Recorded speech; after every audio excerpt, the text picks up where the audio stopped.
Yeah, yeah, yeah. You down with A.I.P? Yeah, you know me. Anything is possible. The creed, the key. On the mic, I'm the truth, no fantasy. Podcast flow, old school vibe guaranteed. A.I.P. Every listener knows. Breaking barriers, smashing the foes. Convos deeper than a philosopher's prose. We planting seeds, watch how it grows. Jumped on the beat like a classic cassette. Late night talk, the vibe you won't forget. Dropping wisdom gems, the grind is set. Every story told, ain't no limits met. You open the mind, the world opens wide. On this podcast, real thoughts collide. From the cooks in the kitchen to the suits we chide. Dreams get bigger when the truth's applied. Sip on success like it's poured in a mug. Real talk, no BS, no need for a shrug. In your ear like an anthem, snug as a hug. Tune in, feel the buzz, plug after plug. A.I.P. Every listener knows. Breaking barriers, smashing the foes. Convos deeper than a philosopher's prose. We planting seeds, watch how it grows.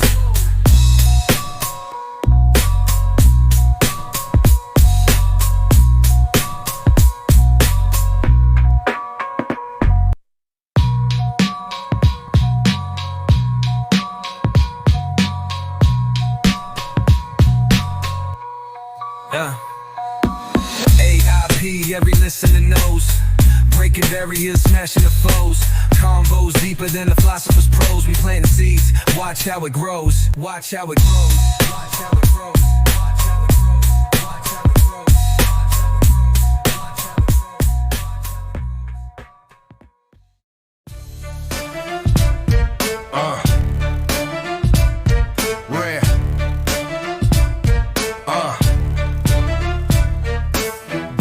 Swamp where the secrets lay thick. Whispers in the shadows, they hit like a brick. Talking with the moon, got the stars in a twist. Truth or illusion, the facts get dismissed. Talking with conspiracy, whispers in the air. Truth in the trenches, but who really care? From the dirty south where the legends get made. Stories in the dark, watch the shadows parade. Slick tongues spin tales like a spider on a thread. Hood prophets preach knowledge while the streets stay fed. Voices echo deep where the rivers don't flow. Lost truths buried under where the cold winds blow. Heavy bass thump, got the block hypnotized. Mysteries unfold under blood-red skies. Voices in the static, they creep through the scene. Street sermons spill truths, but they cut like a guillotine. Talking with conspiracy, whispers in the air. Truth in the trenches, but who really care? From the dirty south where the legends get made. Stories in the dark, watch the shadows parade.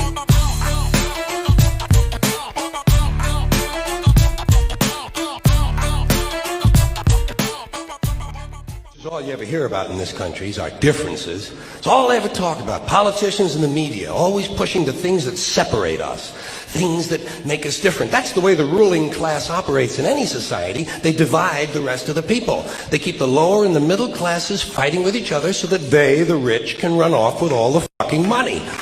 Fairly simple thing. Fairly simple thing happens to work. Anything that's different about us, you know that's what they're pushing at you. Racial differences, religious, ethnic, national backgrounds, jobs, income, education, social status, sexuality, anything they can do to keep us fighting with each other so that they can keep going to the bank. It's a big club, and you ain't in it. You and I are not in the big club. Keep it home, baby.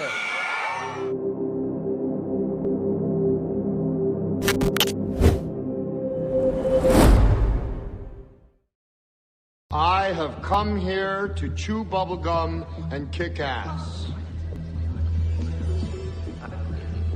And I'm all out of bubblegum.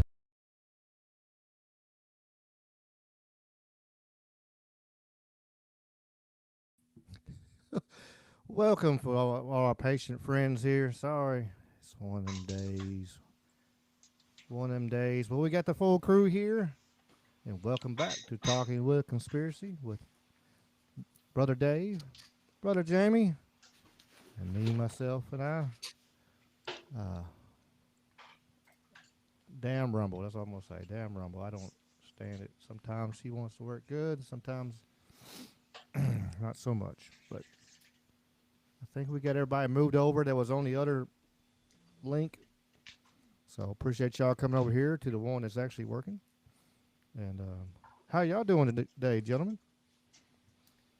Man, just chilling. It's another day in in paradise, you know. For sure. For sure. Gotta love it. Nice, cool, crisp day.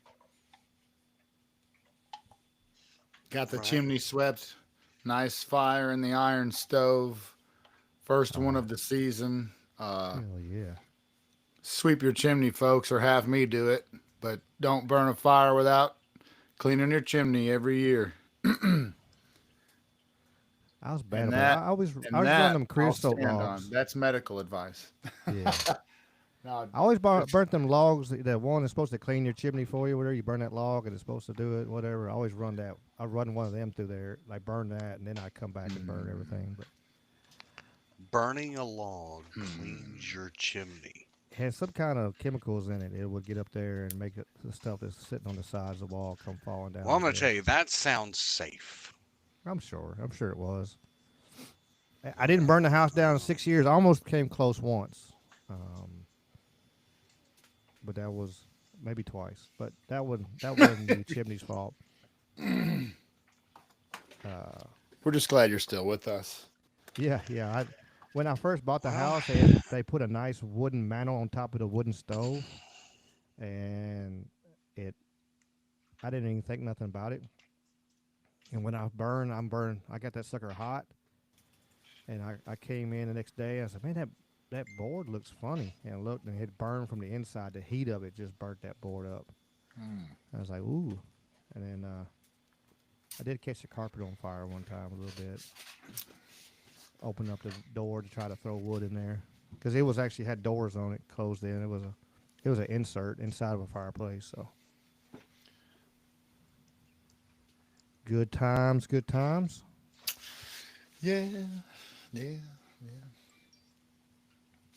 Be responsible, people, with your wood, your flamers.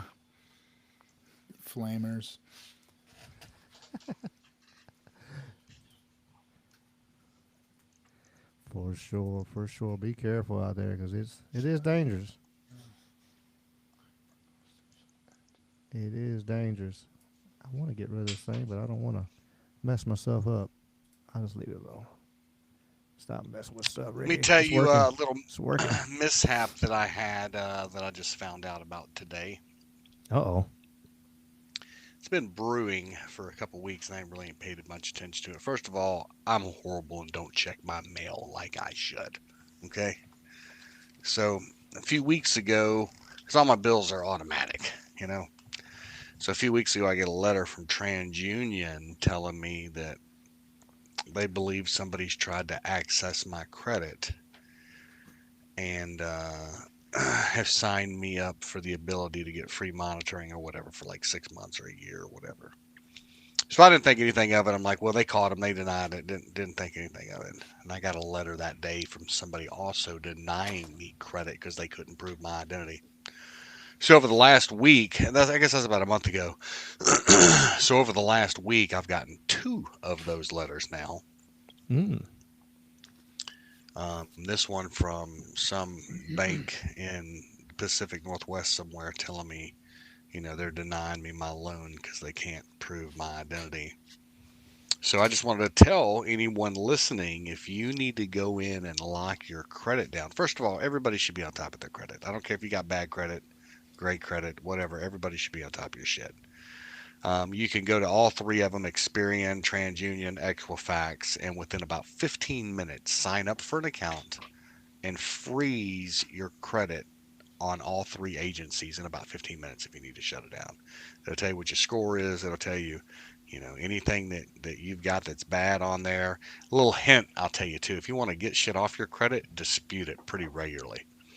Around the couple weeks before Christmas, man, the week of Christmas dispute the week of Thanksgiving, dispute that shit. Don't nobody do nothing over the holidays after Thanksgiving through Christmas. It'll sit on somebody's desk. It'll come off your report in 30 days. This PSA brought to you by 2Gs. I got good credit the long way. Yeah, I'm gonna have to get it again one day. One day I'll have good credit again. We'll see. Something else I found since I'm just on a me topic today. Let's talk about Memphis real quick. Did you see my post from Memphis Crime Beat this morning talking about the jail report card for the month of October. Says average daily population of downtown and jail east. The average daily population, 3,254 people are incarcerated within the county of Shelby County. Average daily recidivist inmates, that means people that have been more than once, are 2,550. 78% of the average daily jail population in the month of October have been there before. And they broke it down. First or second prior incarcerations, 530. People that have been jail a third time with three prior, this means they're fourth. Three prior, 193. Fourth and fifth prior, 278. Six or more prior was 1,529. Nice. Like, what? It's just a big, like, apartment complex down there that people live in, I think. Like, they get 201 trying to room and upgrade it. board and Poplar. Yeah, they're trying to upgrade it. You know, they're gonna move it over there in Little Chicago and make it nice. well, Is that right? you think so? That's what That's what they said. No, that's the goal, because that place there is so outdated and hellacious. But You know, the first time I went to jail there, some 30 years ago. You mean time. you were a recidivist? You said the first time. Oh, you know what? Oh, yeah. I went to jail. I've been to 201 a few times. Not me, brother. You go ahead, though. You were saying.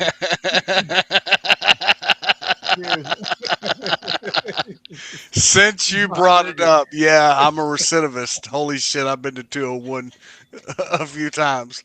Anyway.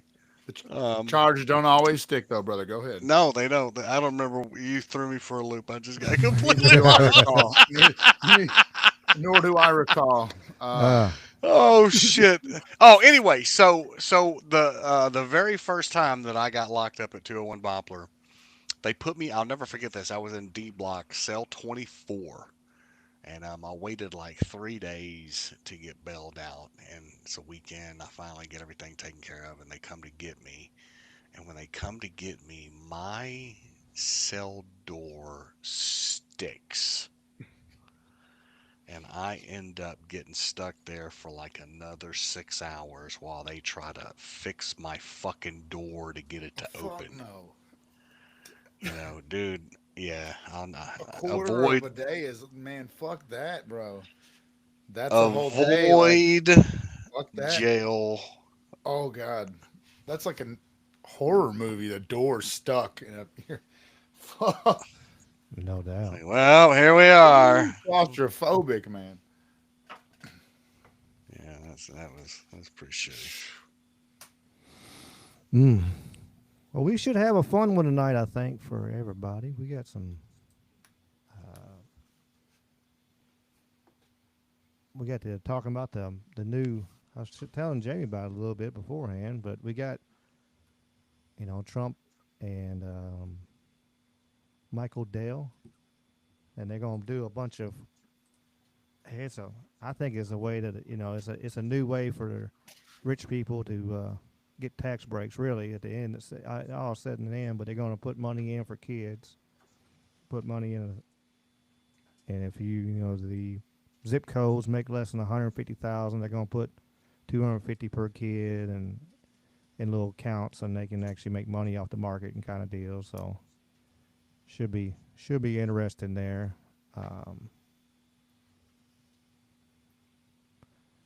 We'll see how that goes. All that big Cool. problem in Venezuela right now, where it looks like we might have. I seen one person comparing it to if do we asking questions? Do we have an exit strategy already? What's the plans?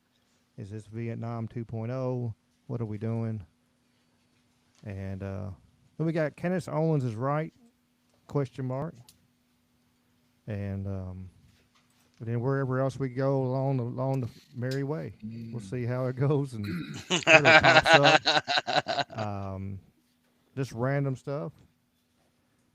Trump did do something good today, I think. Yeah, we knock him when you need to knock him, and give him props when we need props. He did.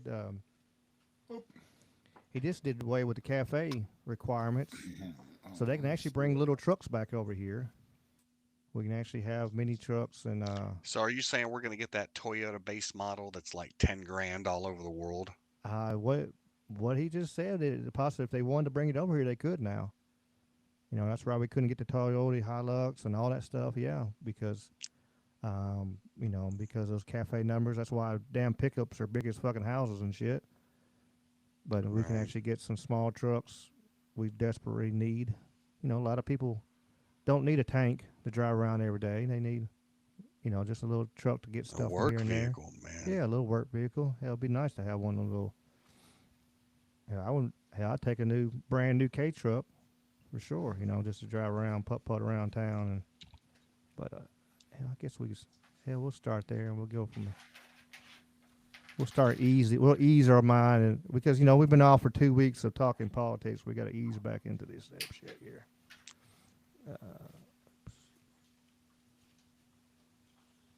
Politics, what? Yeah, politics. Did y'all run a show last week, man? I slap ass lost a whole week, man. I was out of town and some more shit, dude. It was Jamie's birthday last week, so we were playing We had a cards shit against show. humanity, and yeah, it was a shit show from hell. But the people that watched seemed to enjoy it, and you know, we went live. Hey, from the bottom of my heart, for those of y'all that tuned in, man, thanks for hanging out with us, man. It was fun. It was just a shit show, good time, bunch of, you know, people from the community getting together, man, and you know, it was fun, man. Ricky, thank you very much for coming to kicking it with us, man. Oh yeah, it was fun, you know, and get to laugh and joke around and have a good time. So it was always good, and it's pretty good food there. Hell, it was a nice little place. Yeah, the food was good. Thank you very much. One of the other things we're doing is separate from this meeting, but I think everybody here would agree with it. If you go to Japan, where I just left, and if you go to South Korea and Malaysia and other countries, they have a very small car, sort of like the Beetle used to be with the Volkswagen. They're very small. They're really cute. And I said, how would that do in this country? And everyone seems to think good, but you're not allowed to build them.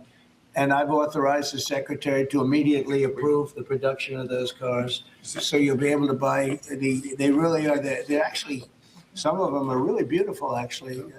If you take a look, Honda, some of the Japanese companies do a beautiful job, but we're not allowed to make them in this country. And I think you're going to do very well with those cars. So we're going to approve those cars. Would you like to say something about that? Well, no, just that he never stops working. So even when he's on Asian time, he's calling me at midnight in the States. But he gave me the directive to clear the regulations on this, which we have. And so if Toyota or any other company wants to make smaller, more affordable cars, fuel efficient, we have cleared the deck so they can make them in America and sell them in America. They're really nice and they're less expensive. And it really gives people a chance to have a car, you know, have a brand new car as opposed to a car that maybe isn't so great. And so you car companies start thinking about that. I think it's going to be a tremendous market.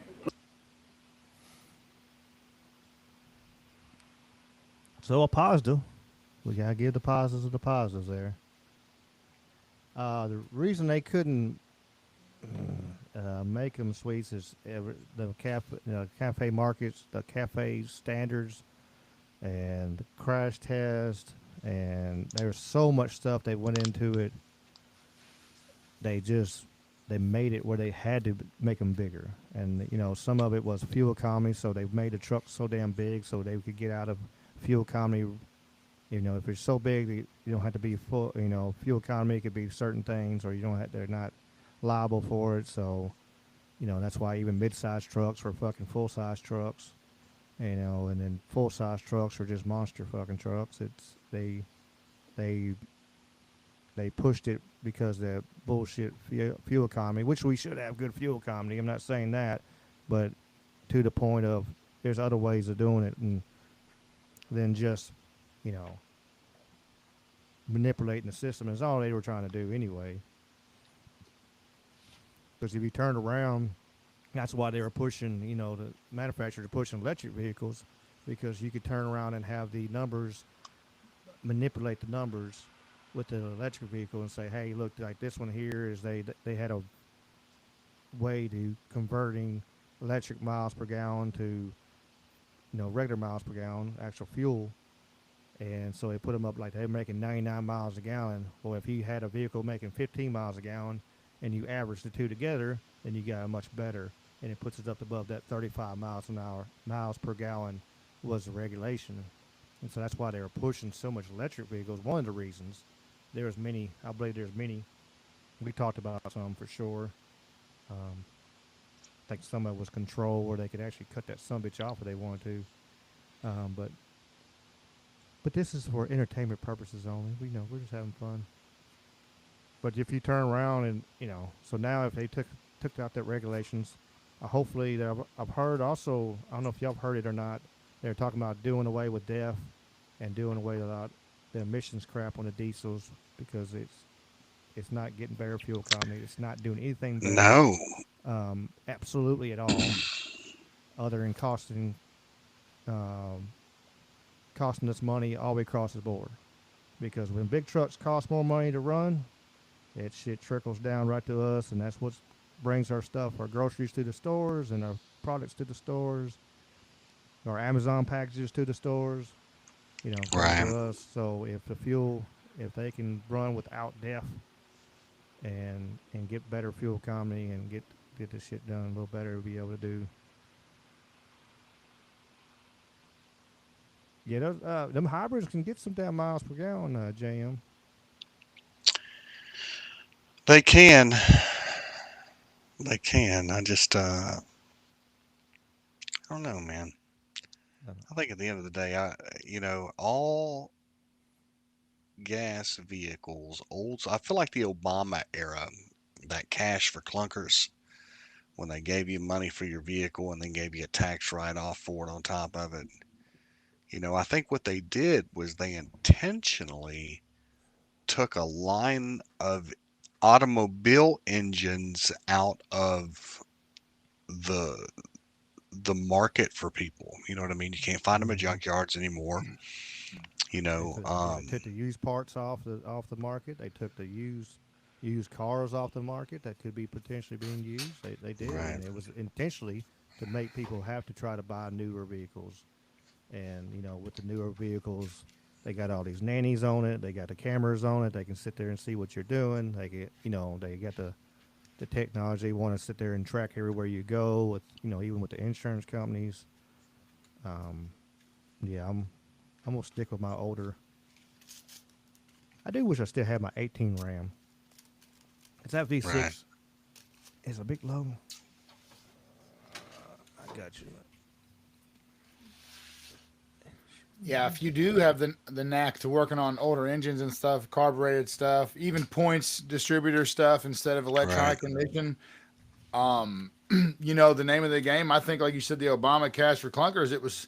They got rid of so many of the things that you would need, that like so many of the parts, cars, and trucks that you would go to get things you needed. So now the whole market is fucking expensive. So like, for example, a car I paid $400 for. Maybe 15 years ago, right at maybe closer to 20 years ago. As it sits right now, it's worth thousands of dollars. Right. Yeah, I bought a '74 Duster and drove it home for $600 many years ago. But those were the days, boy. You know, and there was one right across the street that guy wanted. It was sitting in the mud, and a few years back, well, that's been like 6-7 years, about 7 or 8 years ago now, and it was sitting in the mud so far. It had been sitting there so long that it was mud all the way to the bottom of the car, and dude won like $3,000 for it, and probably had the whole bottom dropped out of it. And all right, good. I'm glad my mic is still louder. I pulled it closer to me too, so maybe that helps a little bit. So, yeah, it's crazy with the prices, and especially the used prices. I mess around with some, first gen Cummins diesels and stuff like that. You want some prices? There you go. Ricky, have you and I talked about dusters before? Once or twice, I think. I mean, did you know that I had? Did you? What do you know about me and Plymouth You Duster? showed me that day. I've shown you my Plymouth Duster. Yeah. You said so. Your first fucking car, your first Mopar was a '74 Duster. Oh no, it wasn't my first one. Oh, but I bought one. Okay. Let's see. It was my car. It was my first car. My first car was a 1980 Toyota Corolla Tercel, the 2-door hatchback. Had no second, no reverse, and I worked 2 weeks in a junkyard and traded labor for this car, and I drove around the neighborhood like a bat out of hell all the time. I was 14. Well, that car sounds like it sucks, but tell me a little bit about the Duster, sir. That car was fun. I sold it super cheap. I should have sold it so cheap. Skip second and park where you don't have to reverse. Yeah, we can work that out. No doubt. We can work that out.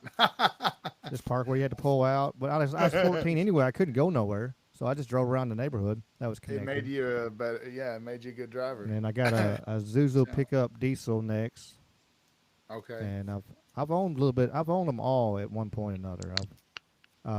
I've had an Eagle Premier, which is, I destroyed that. I hit a tree and I jumped a hill and drove through a tree and hit a second tree, and walked home from it. Glad you are that's why you have cats. You are a cat. Fucking 9 lives. Dude. I see. If I had to slid over, if I drove a little bit more to the right, it would have killed me because my whole front of my vehicle was smashed all the way to the firewall. And yeah, I've lived through some crazy stuff. I got scars for proof of it and everything. But I've had several Dodge Ram pickups, D150s, all the way up to the newest I had a 2020 Ram 2500 Hemi. And then I've had a 84, 78, 84, 86, 97, 2001, 96 Rams. I got a bunch of them. I've had Danger Rangers. Motherfucking Ford Ranger, baby. Had a couple of them. Gotta love them. But yeah, it's great to see that they're actually going to be sitting there talking about bringing those little vehicles over here, or let them come out and let manufacturers actually build little cars and trucks. It's a hell if you don't need a monster fucking vehicle unless you want one. If you want one, hell, get you one. But hey, if you're just somebody wants some good gas mileage, cheap transportation run around, and don't want to have to buy used and pray to God they don't blow up the next day. That's rock and roll. I've been there before. Or you buy a $300 Acura Legend like I did and drive around for 6 months without. I got in trouble with that thing. That was pretty good though. I didn't have a title on it, and I had one of them novelty tags. It was a Elvis Presley novelty tag. I stuck on the back of it, so it looked like I had tags. It was okay until I got pulled over, and that cop looked down at me and then looked up at me, and she looked at me, and I'm like, I was kind of grin like, oops, yep. And then I sold it for like couple $100 and got my money back out of it.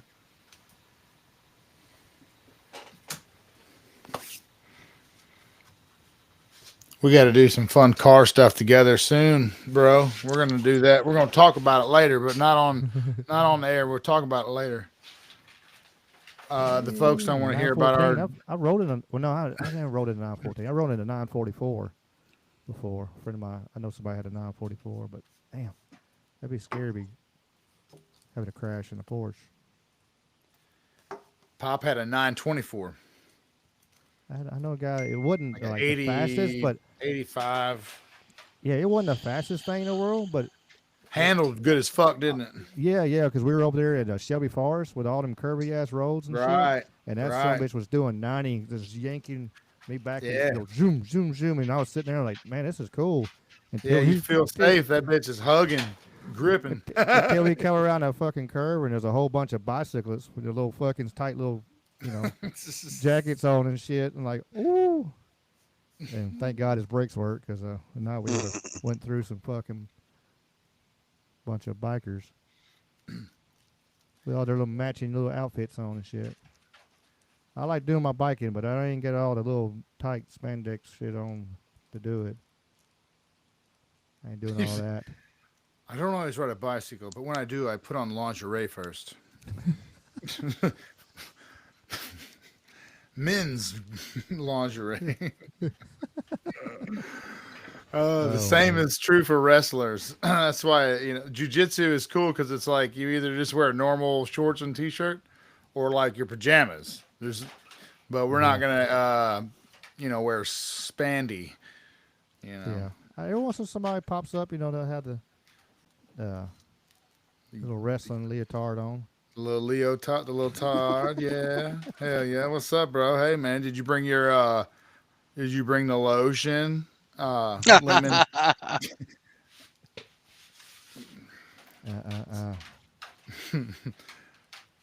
No, I respect wrestlers. Actually, I'm from the Midwest of the United States, where wrestling is a big deal. I wrestled even in middle school, and then before I moved south, and they didn't have a fucking high school team. They do now. They're getting that going now. Which is awesome. But a long time ago, they didn't even have that yet this far south. But up there, wrestling's a huge deal. Kind of like football was the big deal down here, more so than up there. I noticed. But anyway. The guys that come from wrestling backgrounds. Comment. I'm sorry. Great. I was laughing at that James comment over here. He said he didn't realize it was going to be this kind of party. We don't even know what kind of party that is. We're whatever swing. We're going to swing for the fences, and whatever happens. Speaking of swinging for the fences, our mutual buddy, the one and only Thug Nasty. Did you hear he won an award? What? Oh yes, my what guy award did won he an get? award. Whoop, He whoop. won. He got an award. What's up, everybody? I just woke up. I found out I got top 10 anti-Semites of the year. This is 2 years back to back, man. This is awesome. And what's crazy about winning this year is I didn't even train. Like, I didn't even try. Like, seriously. Y'all probably thought, what is this to do? Cheers, You can Bryce. just exist. And, dude, I don't do anything. I just exist as normal. I read my Bible and quote scripture, and then they keep calling me anti-Semite. But I'm wondering, like, what are they gonna do? Like, when are they gonna come kill me? Because, like, I'm still breathing. I figured they's gonna kill me, but whatever, I just keep winning the whole damn competition. It's not even fair. Hell, I'm pretty sure I got first place out of that top 10. But yeah, like I said, if you want to be a champion, man, you just got to read your Bible. You can be anti-Semite of the year. I was just really hoping that these people would come and do something about it. But no, they ain't come and killed me yet. Jesus, he got to die and did it with honor. I don't know why they're letting me live. But I tell you what, damn, feels good to be first place. Never lost a round. Oh my God. Bryce, man. You gotta love Bryce. I love Bryce. Greatest. I love Bryce. He's such a good dude. He just whatever pops in his head. He's been on a tear lately. He's comical. His Instagram. Well, stuff. He's been on a tear. He is funny. He upsets a lot of people, I'm sure. Oh yeah. He really does. Because he'll say whatever pops in his head. He's kind of like us times 20, I think. Yes. Right. He's back making his podcast again, though. He is doing that, so I've seen that. Bryce Mitchell is my spirit animal. It's like him and Alex Jones had a gay, but like came out as straight later child. Well, that is me, Bryce and Alex Jones. Yeah, they're like my fucking spirit daddies and They shit. were gay. What? Why are you gay? Why are you gay? I will snap my fingers and you'll stop being gay. No, that my Alex and Bryce spirit daddy baby fucking spirit animal thing. I rock with Bryce. I rock with Alex. They're trying to put Tucker in the mix on like the he's crazy. Fucking Tucker. They're mad at Tucker right now. Whether or Candace or Fuentes, whenever you're not supposed to hear somebody, it's usually because they're saying some shit that's like over the target. Does that mean they don't say things that are wrong or that may come across as bizarre?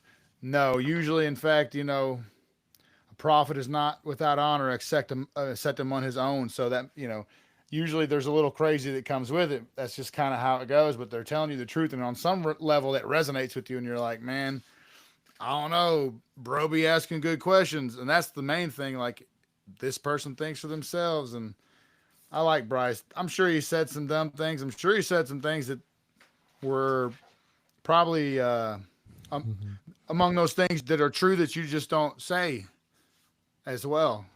Yeah. And we need more people like that, not less though, I think. Did you see though? I don't know if y'all haven't seen like the list. I was looking to see if I had it saved. The top 10 anti-Semites of the year, and Fuentes was not on that list. So how in the blue hell Was Myron on there? I tried. It was one. There was a couple on there. Was like, why are they on here? And there's so many more that could be on there that it wasn't. But it was. But our buddy Bryce, he made the list again. We can ask Grok. Grok, what's the top 10 anti-Semite list? Yeah, it's crazy stuff.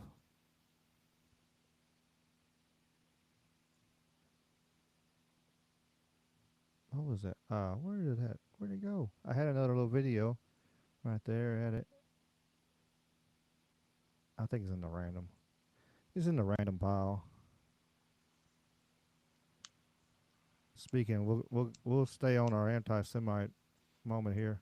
Oh my God! It's a learning lesson, though. I bet you. Did you know? Mm-hmm. If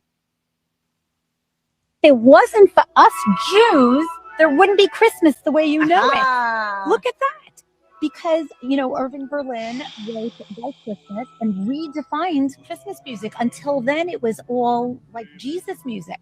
And Well, if we're going to brag about holidays you're responsible for, you should go ahead and throw in Easter with that. Like, it's a weird flex to me that you want to talk about, well, Christmas music was going to suck because they only sung about Jesus, but now because of us Jews, we sing about white Christmas. We got the reindeer, we got the sleighs, the Santa Claus, we got the whole thing. Like, we literally took Jesus out of Christmas music and made it good and iconic.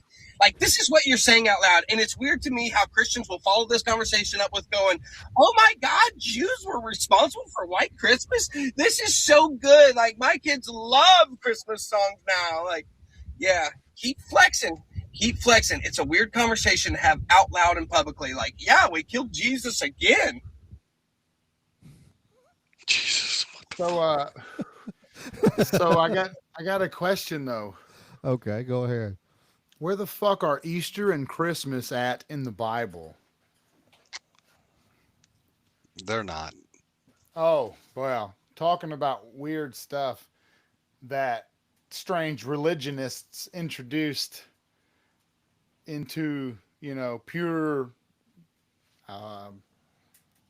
worship or pure spirituality, if some people don't even like Constantinople and right. So it goes back to that time when they actually they made Rome, Christian Christianity, the main religion of Rome, is. And they absorbed all these pagan traditions. because they wanted to make sure, hey, make a smooth transition, when they did at Christmas time. That's right. Because that's what they said. Actually, if you look into the facts and if you look into the Bible, you'll see that, the time of Jesus' birth should be actually farther into, springtime, maybe March, April, or something like that, maybe May, and not, not December, because, that was rehashing the pagan holiday. And then, of course, Easter was doing the same thing. Of course, we know Halloween is a pagan holiday too, but that's not part of that. But I like it the best. We rehashed a lot of pagan holidays that we celebrate to this day. At least it's not pretending to be something it's not. I like it the best. It doesn't have a mask on, if you understand. True. You know what I mean? There is a space for the memorial of the resurrection as a biblical follower of the way, and that space is the Passover, which our Messiah is called, and that bridges the Old Testament. See, to be divorced from that and have these strange introductions of other things is just so bizarre to me. If we're gonna try to follow the Bible at all, there's a slap ass Apache flying over my house right now.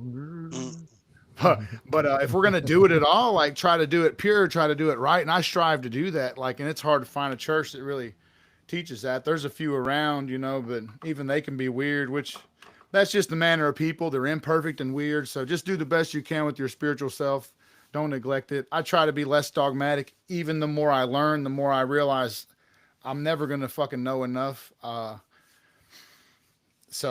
of the wisest men was supposedly Solomon. And he even said, just eat, drink, and be merry. Everything else is vanity. The pursuit of knowledge, it might bring you a great deal of sorrow because you understand how fucked everything is. And that's, and not to call myself wise, but to the degree I have found wisdom, I have found there to be sorrow in that wisdom, in that understanding is true. Especially as you dive into the very topic. I mean, the reason I'm on this podcast with you guys is because the core of conspiracy theory is a pursuit of truth. That's what it means to be a conspiracy theorist. It's just a name they've given us that we've absorbed and just taken on. Just like the term Christian was actually an insult at the beginning. If you look in a dictionary and you look up the definition, or rather the etymology source of the word Cretan and the word Christian, they both come from the Latin Christianus, meaning deformed, knowledgeable, immature, dummy. It means beast. It means all this stuff at its root. And so, man, it's deep if you dig into it, but like I said, I try not to be too dogmatic, but oh boy, is just and I'm all for calling out the controllers who happen to be of a certain supposed ethnicity, even they don't seem to be well versed in their Torah and the commandments, but the way they promote all manner of horrible things. But just for the sake of it, right? Yeah, I'm not I'm not anti-Semitic just for the fucking sake of it. It's a joke to be anti-Semitic. They use that as a race card, but it's usually BS. They are now. They're kind of using it, and like you said, the conspiracy theorists, even the being called out was back in the CIA with the 60s. They started using that for people to start questioning the wars and stuff. They were using that, weaponized that name to call them we need to come up with something to make people, look down on the people that's asking questions, because they don't want you asking questions, and talking about the Christmas and stuff like that and everything, how one of the reasons we have the Christmas, how things are is so, with Santa Claus and stuff like that, is because, one of the reasons, the big reasons, is the Coca-Cola company. And Coca-Cola started, they needed, people didn't buy Coca-Cola during the wintertime. They bought it during the summertime. They wanted to be able to sell it during the wintertime. So what they do, they had the Christmas colors. You put Santa Claus up in the suit, and you got the bears, and you do all that, and the rest is kind of, marketing history. I watched the documentary on that a while back talking about how Coke did that, and actually the big old thing between Coke and Pepsi. That Coke, actually one time Coke could have bought Pepsi and took out their number 2 competition, nipped them in the bud, but they said they were worthless, and now they didn't want it. But yeah, no, so it's just like the diamonds, the birds, and diamonds were worthless until people told you it's worth something. Back in the day, back up in New England, seafood and clams and all that, lobster, that was cheap food. That was for poor people. The upper class didn't eat none of that. That was for the poor people. And then they turned around and said, wait a minute, we can make good money on the sell people. This is, rich people food. And now you pay out your ass for it. Ricky, somebody in the chat made a great point, or rather they just simply stated, I celebrate pagan, and like that's great, and that's terrific. So like, and that's kind of the spirit. So like, to all my followers of the way, or biblical followers, I would say, like, there are feasts that you are neglecting that are in the scripture. There's 7 biblical feasts. Some people would call them like Jewish. You'd be like, you're a Jew, but they're all reflected in the New Testament. As for following, even say people that are Muslim, like, I always just point it out, like, just be clear, like, Allah does not have a son. It says he does not beget. There's many prophets, great prophets, among whom Jesus is one, right? That's a steel man version of a simple. So for Christians, Yahweh does have a son, Yahshua, Jesus, the Christ, the Messiah. And then, but I say we keep our stuff separate. So like for Christians, like, why are you doing things that don't belong to you? Like winter solstice, that doesn't belong to you. Spring, or these different equinoxes and celestial holy times are not the same as your biblically appointed holy days. They're absorbed, as the Romans were wont to do at the time, Constantine. So, who was your Pontifex Maximus over the first, the big church, right? And he shaped ideology, he shaped theology. But like this, all that to say, that was not a knock on paganism. It was just a mere intellectual, meandering that maybe it's my wherever I'm at on the spectrum of neurodivergency, I needed to clarify that was not a knock on paganism, but I also needed to say that I prefer my my biblical spirituality journey to be as per the pages and as per the scripture, and Easter and Christmas are not in them. And my studies have led me to believe it was the fall, but that's according to like biblical astronomy and some other research done by a community of people who kind of parallel these conspiracy communities. Rob Skiba, the Thorns, just are a few names that come to mind. But enough of my monologue, guys, and probably enough of this biblical talk. But I wanted to say that we said at the beginning, to somebody in the chat. Yeah, we said at the beginning, we don't know where we're going to go, and we're going to swing. Whatever happens. Anything is possible for sure. A.I.P. Yeah, you know me.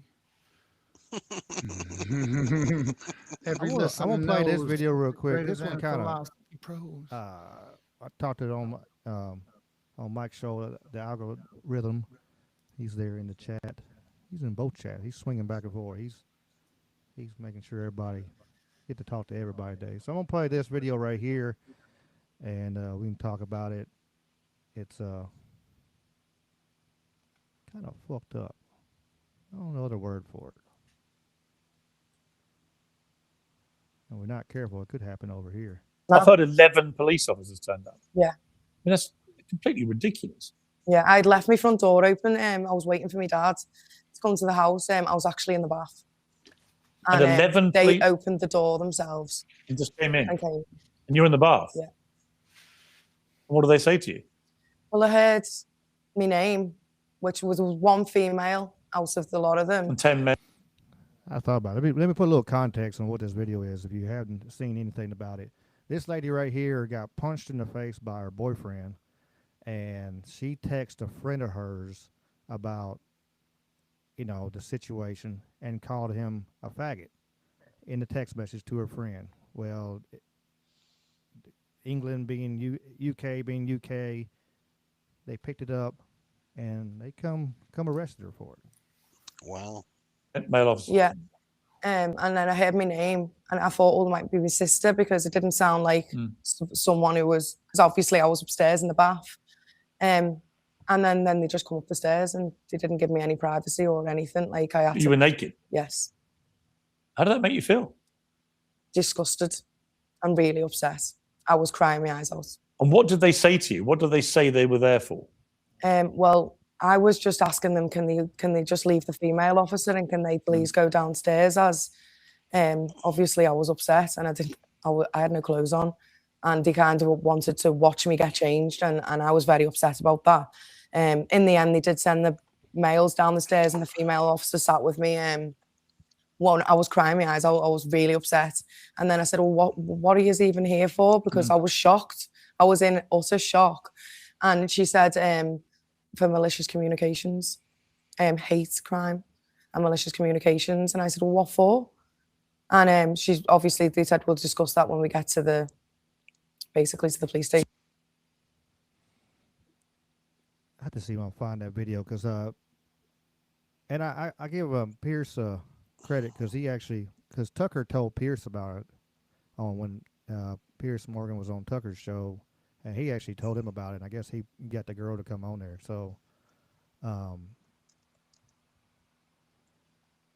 it's absolutely crazy. But he did. That's all she did was say that, and they turned around, and they didn't arrest him for assaulting her. They put her through. And that's some shit. That's this social media. Watchdog bullshit that they're trying to push through, and that's, we don't watch our ass, and that's coming over this way. They always do it over that side of the world first, and then it comes this way and kind of freaking hot frog on a hot plate gets over here. But yeah, that's absolutely no other word fucked up that you turn around and, you get assaulted and you get arrested for saying a bad word. What in the blue fucking hell is that, We're going to have to go liberate the UK. Elon said it. He said it on a post a few times. We might have to, We got enough right now. We're going. I've heard 11. Yeah, get out of here.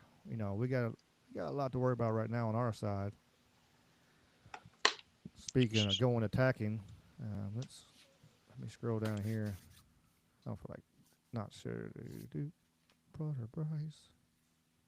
I'm going to show that video in a second. That's a pretty good little how the Federal Reserve works. Oh, God. Bro, I saw that video this morning.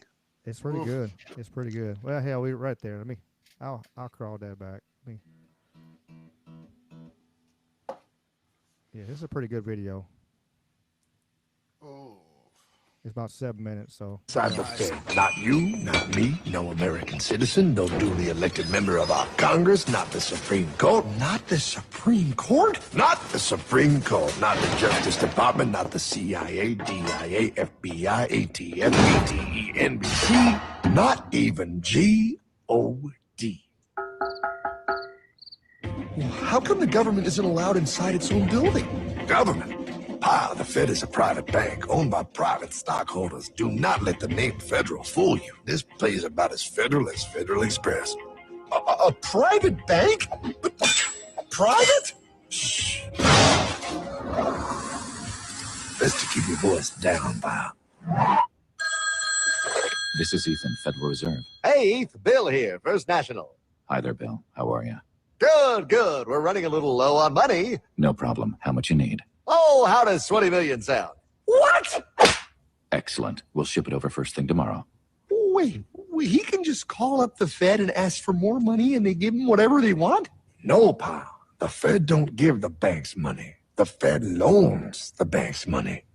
The banks have to pay it back with interest. Now, come on, time to go. Wait. I still don't understand. Where does the Fed get their money? I mean, if they're a private bank. You said they're a private bank, right? Okay, so who puts money into the Fed bank? This is Mel, United States Mint. Hi, ML. First National needs another 20 millies. We're already running the presses full steam here, Ethan. Gotta keep making loans. Gotta keep the money flowing. All right, you're the Fed. Whatever you guys say. 20 million more for morning. But I don't get it. What's so wrong about the Fed printing money? Because it's unconstitutional, pal. Our treasury is supposed to create our money, but now the Fed controls the printing of America's money. Nobody gets a friggin' dollar that the Fed didn't print. So, they print the money, then they loan it to the government, then they charge the government interest, then the government taxes you to pay for it. Wake up, pal! Quickly, take my horse. Show him. Wait, show me what? Where are we going? Stallion of Liberty! Right on the hoary wind! Oh, where are we? Battle of Waterloo! Hold on, we gotta get through! A money machine! There it is! Hey, is that the same people? Rich banker men from Germany flying under the banner of the Red Sheet. They finance both sides of the war. We must hurry! That's him, the Red Shield courier! Shoot him! No, I'm not shooting anyone. Damn it, Pop. What? He beat everyone back with the news of the war and told England that Napoleon won. The Red Shield bankers in London pretended that England was doomed and started selling their English stocks. The English went into a selling frenzy to get rid of worthless English money. But the English won, right? Of course they won. But it was a trick by Red Shield. They waited until the stocks plummeted to pennies and then bought England back for nearly nothing. What? They did that? How? When the English leaders found out, they had no choice but to give themselves over to the Red Shield. Their money was gone and they were slaves to the Red Shield war debt. Since that time, the English have been paying their national taxes directly to the Red Shield private bankers. The people have no idea. But the bankers bragged about what they did to us, laughing at us all the way to the bank. Why, it's the best business I've ever done. If I can control a nation's wealth, I cannot who makes its laws. Oh, is this what Jefferson wanted to show me? No, child. Look. They're in America, too? The Red Shield banks are here, Pop. Seeking a way to conquer our American dream. The dream you have, Pop. The dream of free men. They tried to take over our country many times and failed because Jefferson and the Patriots vowed to stop the evil tyrants at all costs. By authority of eternal God, he would not let the bankers win here. To preserve our independence, we must not let our rulers load us with perpetual debt. We must make our choice between economy and liberty or profusion and servitude. Wow. I place economy among the first and most important of Republican virtues, and public debt is the greatest of the dangers to be feared. It is incumbent on every generation to pay its own debts as it goes. In 1910, a secret meeting was held at a J.P. Morgan estate on Jekyll Island off the coast of Georgia. This meeting was so secretive, so concealed from government and public knowledge that the 10 attendees used code names. I am clearly the richest man, so I should be the one to run the super secret central bank. I own all the oil in America. I'm clearly richer than you will ever be, hula girl. I should run the super secret central bank. You're nothing compared to me, lube job. I shall run the secret bank. Silence! Supreme Master Leader, I didn't know you were going to be here. I'm not. Neither are you, dumbass. Oh, yeah, right. He's so smart. None of you shall run the bank. We have failed in the past because of openness. This time, the key to success is secrecy. The people must believe that they run the bank. Yes, brilliant. A sneak attack. What's the plan? We first create panic, then we show them the solution. With our man in office and well-planned timing, we will have our central bank. And so the people think it is theirs. We shall christen it Federal. The Federal Reserve.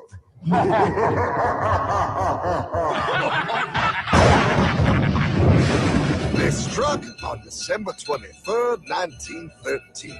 When most of our Congress were at home eating fruitcake, these bastards, I mean bankers, presented their treasonous act to their newly elected accomplice, Woodrow Wilson, who had fortuitously already agreed to sign it before he was even elected. Wait, the IRS? I thought we always had the IRS. No, pal. They did this to us too. The Fed now has the exclusive power to print America's money. They loan this money to our banks and our government at interest, putting immediate debt on our own money, printing more and more, so each dollar they print becomes worth less than the one before.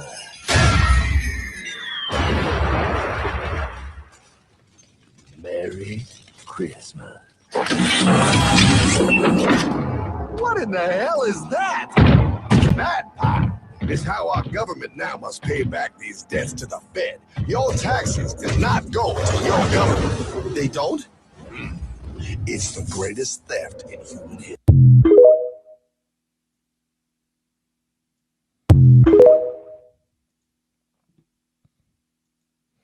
Yeah, pretty good video. It's pretty right on.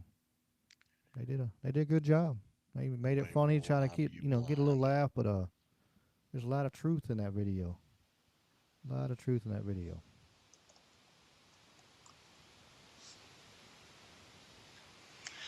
Doesn't look good for us, cousin. America has just taken a huge step against Venezuela. Yeah, we got this going. The U.S. has officially labeled President Maduro and his group as a foreign terrorist organization.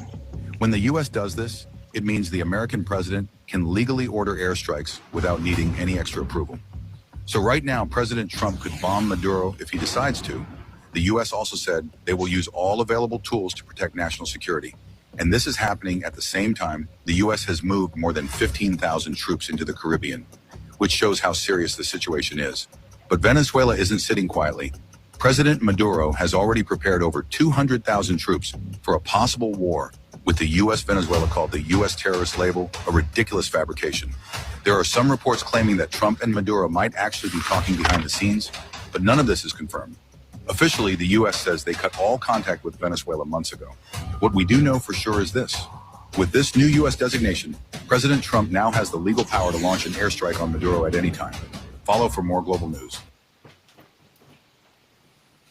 Anytime. And I got another one. I know I seen there was 10% of the Navy sitting right there right now. I saw that. That's pretty scary if you think about it. Like, what's up here? There's a lot of power sitting right there. You got the USS Gerald Ford sitting there. There's a bunch of subs sitting in over there. Right. Not to mention.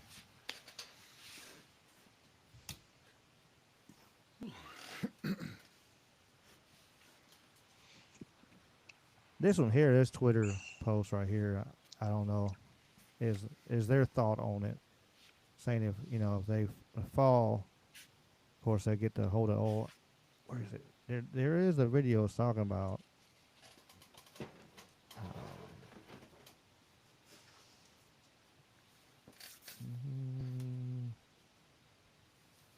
Oh, that's just Whitney Webb talking. Whitney Webb's good. If y'all haven't listened to any of her stuff. Well, Dave's reading the books, I know. Oh, speaking of Venezuela, I seen this. I wanted to say this. Look how quick Venezuela fell from being the third richest country in the hemisphere to having, food and health. That timeline, man. I mean, pretty fast. Socialism, yay. Yeah.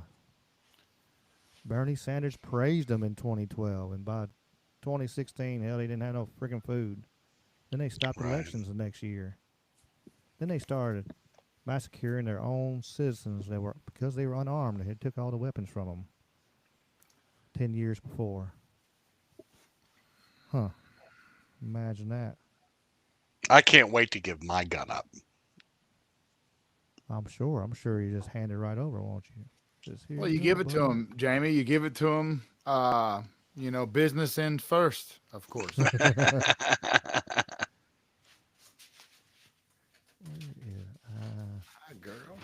girl, come here. Girl. I should have showed that video right there. Damn Ted Cruz. Getting bad because somebody asked about USS Liberty at Ole Miss, and of course, you know, if you ask about USS Liberty, you know, you being anti-Semitic, you can't talk about that. Oh, here it is. Here's the video I was looking for.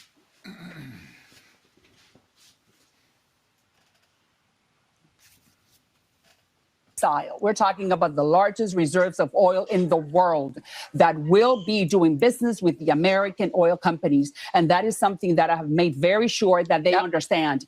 American companies in Venezuela for the next 100 years. All right. Well, you heard it. It's imminent in just days. Congresswoman Maria Salazar. Thank God for small favors and for made very sure that they understand. American companies in Venezuela for the next 100 years. Now, American companies in Venezuela for the next 100 years.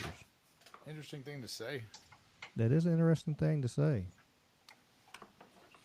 I'm pro-America, but it's still a weird thing to say, like, when you represent your people. I don't like to hear, like, I would never want to hear one of my representatives say that about, you know, say, like, another country. Like, Ted Cruz said something like that one time. He was like, his main purpose was, you know, to be the biggest representative of the rights of this other country. I can't remember the country's name, but it's on the tip I was of your like, tongue, what the fuck, bro? Tucker, I think, called him out on it too. And then I think the guy like used that word, anti-Semitism, and it was like supposed to, you know, it was supposed to be this like end of argument word that he used, and it said, you know, he got clowned like a fucking sub-cerebral mutant. Just, you know, you don't get to just call me a fucking name because I criticize the actions of a foreign agent, and that short circuits my argument and makes me some kind of a bigot. Fuck you. This is America. We say hard things. You know, used to a debate, a presidential debate, I think it was Lincoln.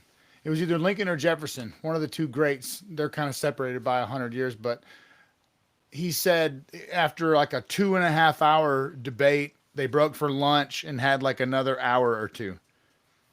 And he apologized at the end. Sorry that this was so short. And I don't know if that was supposed to be a joke, but like they used to debate 4 or 5 fucking hours. Now we get like an hour with commercials, and it's, you know, it's worse than a sitcom. 35 minutes. It's a fucking joke. It's a circus.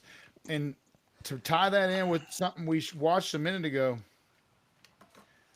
until a president comes in and breaks the motherfucking Federal Reserve private banking system with the fiat, endless printing, and the modern monetary theory, and the scheme where we tote the interest on a debt that's insurmountable and bound to collapse one day. It's like too big to fail, though. It's a conundrum indeed. It's biblical in proportion. Like Revelation says, Babylon destroyed in an hour, the merchants weeping for their great losses. You know, but think of it. If I owe you $1,000, Jamie, Ricky, I got a problem. If I owe you $100,000, you've got the problem. You hear me? So like fucking, you know, it's a conundrum when the country is 40 trillion in debt, and the only collateral the United States government has is its violent command over our labored via their tax, their heavy tax. And that's it. And it's bullshit because they send half of that shit to all these other countries, maybe more than half. They spend it on God knows what. And we are poorly represented. We're being robbed by a bunch of fucking oligarch, kleptocrat, corporate ball licking shills. And they might even be into children, if you catch my drift. Pedophiles. So I'm when they fucking shut the bank down, I'll believe in it, man. But I mean, tonight got real fast, boys. Good golly, that video was dark, man. I hate we talked about that. That is the core issue in my eyes. When somebody breaks that, now they're busting balls. Until then, enjoy the show. 38 trillion in debt right now, and 38. growing as we're talking. Just whoop, they already gained 100,000. Whoop, they just got another 100,000. Whoop, another 100,000. Yeah, I mean, but the system is rigged to fail. I mean, I agree, but the last president who tried to stop it, kind of in Texas, it's no longer here no more. Yeah, are we allowed to talk about him? Probably not. Probably not, and everything. Actually, I think YouTube is lightened up on that because I reposted my Zabruger film of him getting assassinated, and they didn't give me any fucking like 18 or below or above kind of deal. The first time I posted it, they actually gave me where I had to. They gave me where it limited my viewing audience of it. And I put it as reposted it again as a Throwback Tuesday, and it don't have any extra on it. So if you want to check that out, you can go check it out. It shows the whole, Zapruder film of him getting murked, and truly shows that there was more. Unless you bleed the magic bullet. Unless you bleed the magic bullet. It's one of them things that they're going to want to, it would, the system right now, if we paid off all the debt, there's not enough money in the world to pay off all the debt. No. If you add it all together, and then if you took the system and put it all back to zero, and you loaned about $1,000, you would turn around, you still had to have the interest. So there's no way to ever have the system at zero. Who was speaking earlier, Ricky, when it said it is incumbent upon each generation to pay their own debt? Who was speaking when that was Jefferson? Jefferson knew, and he said another thing one time. I'm going by memory, so this is a paraphrase or a general quote, but he said something to the effect of a private bank issuing a nation's currency is a greater menace to that society than a standing army. Mm-hmm. And I mean, okay, Andrew Jackson was also an opponent later, like Civil War era later, of the central bank, an opponent of the central bank, and he may have had other imperfections that lend to his ill report in the court historian community, but he is also, one that comes to mind as being an opponent, a big opponent of a central bank. And I would point out, not to, be all religious or nothing, but just while we're talking about the issue of inflation and funny money, a group of banksters getting strange with the change. If you go back to Genesis and read about the story of Joseph, who he was sold into slavery by his brothers, and years later they came to him needing bread because it says the money had failed. It is written just as I've said, the money failed, and they that's why they came to Egypt, where there was a plentiful store from a wise administrator saving grain for, and so his brothers come during famine. And anyway, the money failed. Why would money fail? How does money fail? The money fails when it's not commodity. Educate yourself if you aren't. I'm preaching to the choir to most of our viewers, I understand, but the difference between fiat and commodity currency. There's a video out there. We should play it in conjunction with this video we played that shows what a dollar bill, or rather a $100 bill even, would say 70 years ago, 80 years ago. Payable to the bearer upon demand, X amount of gold or silver out of the United States Treasury. And that was the deal. And when you got a certificate that said that shit was pure, as good as gold, literally as good as gold. And now it says legal tender or whatever the fuck it says while they print And it's endless. not even legal tender a lot of places. A lot of people just don't even want to take it no more. You know? Man, it's a joke, man. It is a joke. And it's the oldest trick in the book. Like, you got to understand what value is, man. And despite all that, I feel rich and blessed despite making chump change that they tax the fuck out of, okay? But that's just the power of being in tune with your creator and your surroundings. But anyway, I'll let it go, man. It's a good night. I won't fuck it up with the truth or nothing. Yeah, it's the yeah, the you know, they knew what was coming. You know, Woodrow Wilson sold us out, sold us down the river. Kennedy tried to get us back out, but they took him out for it on multiple facets. You know, he had too many things he was trying to stop.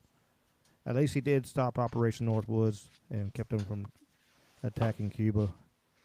And because, hell, we might not be here right now, they done that. Because that would have been the Third World War right there. It's Man, I was talking to somebody the other day about Kennedy, and I always thought of Kennedy as pretty based, you know, and that they killed him for based ass reasons. He was on some based agendas, things I agree with, shaking down the central bank, maybe doing away with it, making these foreign agents register. He was going to possibly dissemble the CIA to 1,000 pieces because of all their corrupt bullshit, right? You just mentioned some of the reasons why. He was going to go after organized crime and really crack down on that. All that shit sounds based. I could hear Trump running on some things like that. But the person I was talking to, they just said abruptly, like, he was all Democrat. And I was like, that's that fucking groupthink. That's hive mind. That's that low IQ bullshit. Mm-hmm. I'm a conservative. I'm not a fucking Republican. I don't have a party. Fuck a party. The two-party system, this false dichotomy, this illusion of choice, it's such horseshit. Man, we are funneled.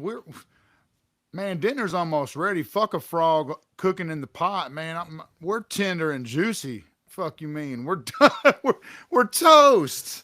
Yeah. We're fucking ding, ding, ding. Man, they're about to serve it up, bro. Like, it's late in the game, bro. It's fourth quarter, and we're down in points, man. We're behind in the scorecard. Taking heavy shots, Ricky. Well, we really are. I mean, and it's sad to think, but again, as always, I always want to have the hope, that things can come around. We won't, the 2030 agenda of turning every nation into a third world country won't take full effect. What if we have to fight? Are we allowed to say that? Should I be scared to say that? Is that dangerous language even, you guys? Like, Bryce says it all the time. I guess it'll be all right. No. All right. All right. Hey, riding with Bryce. Speaking of Agenda 2030 and smart cities, did you know this I'll have this coming out soon. You know, Epcot Center in Disney. Do you know what Epcot stands for?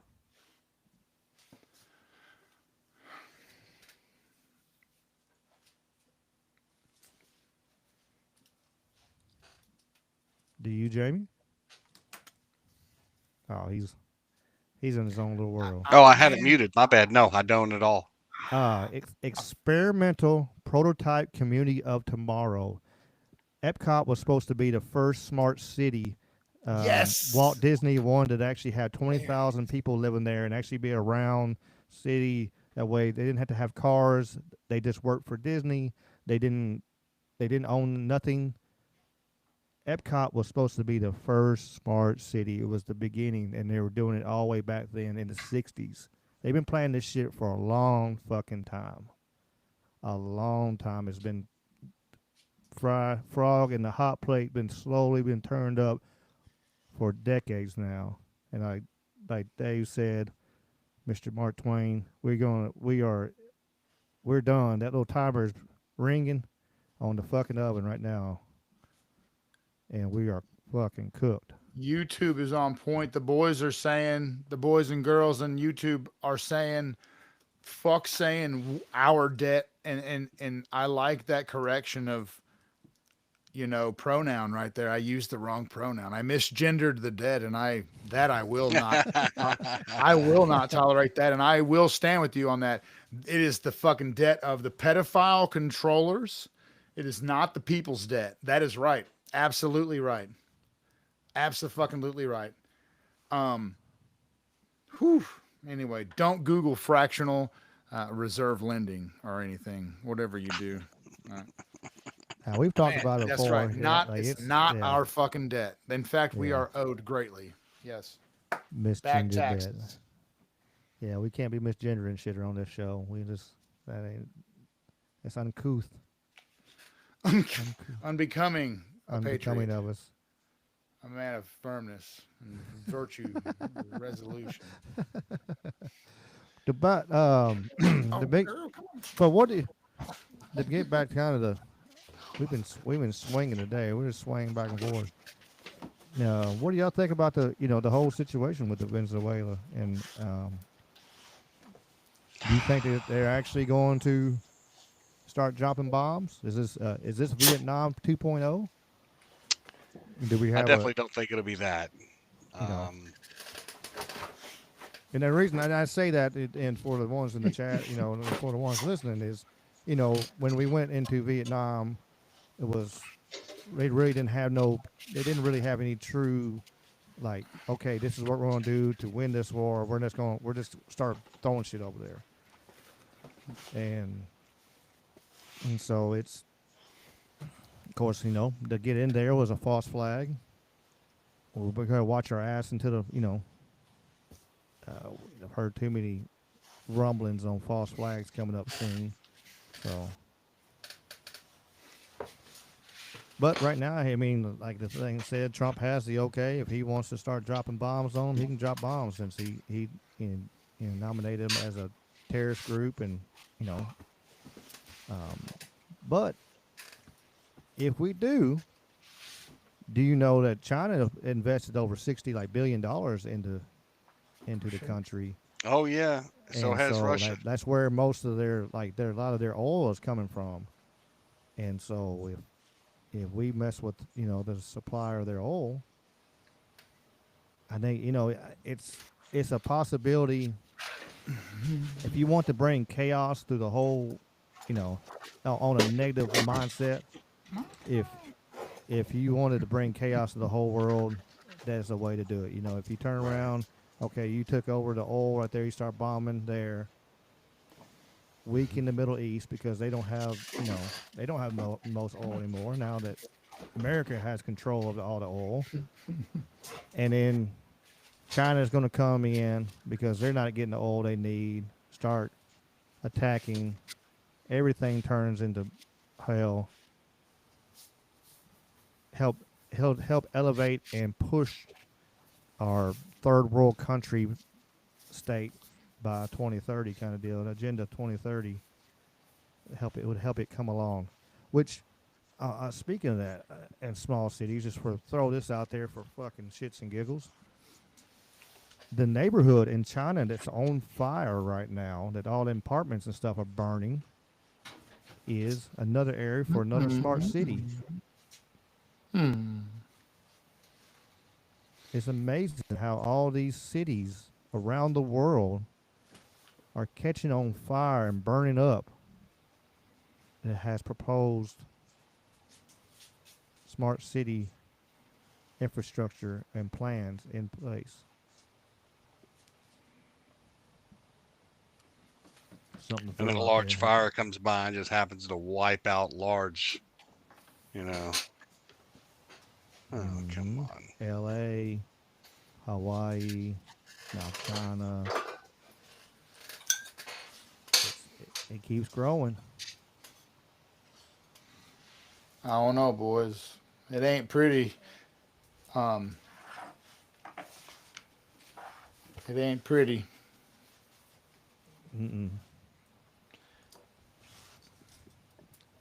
Y'all remember y'all stayed to the end. I got some feel good videos to balanced his fucking negativity and crazy shit out. After Jamie leaves, and me and Dave we'll show cat videos and all kinds of fun shit. So make sure y'all stick around for that. In other news, Dick, the forecast is bleak. Yeah, we got snow blizzard, gray and cloudy. Fucking. I mean, it's one of them. Just we got to watch our ass and maybe stock up on a little food, kind of few pews if you can. If you can't, bow and Duke, fucking bow and arrow and some dynamite on the end of them fuckers and whatever you got to do. I know some of you motherfuckers need some social skills. You better make some friends and shit. You're going to need some people that don't, I'm one to talk. But yeah, we need to have good friends. You're going to need a community, man. It's going to get rough out there if our society, I don't want to say collapses, but I want to say like if the lights go out or if the money fails, or if there's any sort of a like active resolution that gets a little hairy, like the country and love is going to join the rest of the known history of the planet in chaos and violence and uncertainty, like this fucking fairy tale glitch of the story of human history that is the United States of America, an experiment, will have failed. But it will have failed as predicted, not from boats landing on our shores from enemies afar, but rather inside out like a cancer. Sad but true. So there's that to consider. Jefferson said a lot. He said what he said about the Federal Reserve. He also had a big bone to pick with lifetime appointed federal judges. He said, how are they different from an oligarchy when you get down to it? Like when the biggest decisions are made by an unelected, unaccountable, lifetime appointed magistrate, but this was all in debate prior to the ratification that the First Continental Congress, that it was prior to, they needed to make a deal because the Articles of Confederation, I believe it was called, the Federalist Papers, that shit was not strong enough to bind a union together. They needed the Constitution. So like certain, we'll call them, the judge thing was a compromise. It is, however, unconstitutional to have anybody other than our treasurer minting our coin. That is unconstitutional. Well, they've been doing that forever, though. Right, over 100 years, 9 years or so. Yeah, never audited either. Impenetrable. That video is deadly, man. We shouldn't have played it. Nice knowing you guys. It was spot on. And the Federal Reserve has not had any gold since 1933 or something like that. Man, allegedly. They hadn't. Well, they come out and said they didn't have it, and not to mention what probably is not in Fort Knox. Mr. Duffy, I dropped the link too. Talking about geoengineering. Check out that climateviewer.org. They have all kinds of maps and stuff out on there. I understand. Question everything, Mr. Duffy. It's some interesting maps, though. That shows everything. It shows a little bit of everything on the Climate Viewer maps. Say, where all kinds of everything is. Let me click on here. I can. Satellite images of up everywhere. Let's see if we can get this thing to work. Geoengineering, weather modification places, spots for for the years. It's got cloud seedings, HARP, a little bit of everything on there. It's pretty neat. No, I agree. But I'll check out Dean Wigington. I'll sure check him out, Mr. Duffy. Appreciate you. I agree. I agree. What else we got? Let me Man, let me play this right here. We'll switch gears a little bit. We'll get off a little bit of gloom and doomish.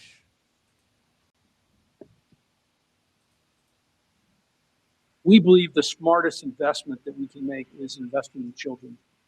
And this act has created a platform for families and friends and communities and companies and philanthropists to contribute to these accounts to create a savings and opportunity and hope and prosperity for tens of millions of children in this country. And Susan and I are super excited to announce our $6.25 billion gift to 25 million American children, 10 and under, and our gift will cover most of the children that are 10 and under that are not part of the federal program, the 0 to 2-year-old, and who also live in zip codes where the median income is $150,000 or less.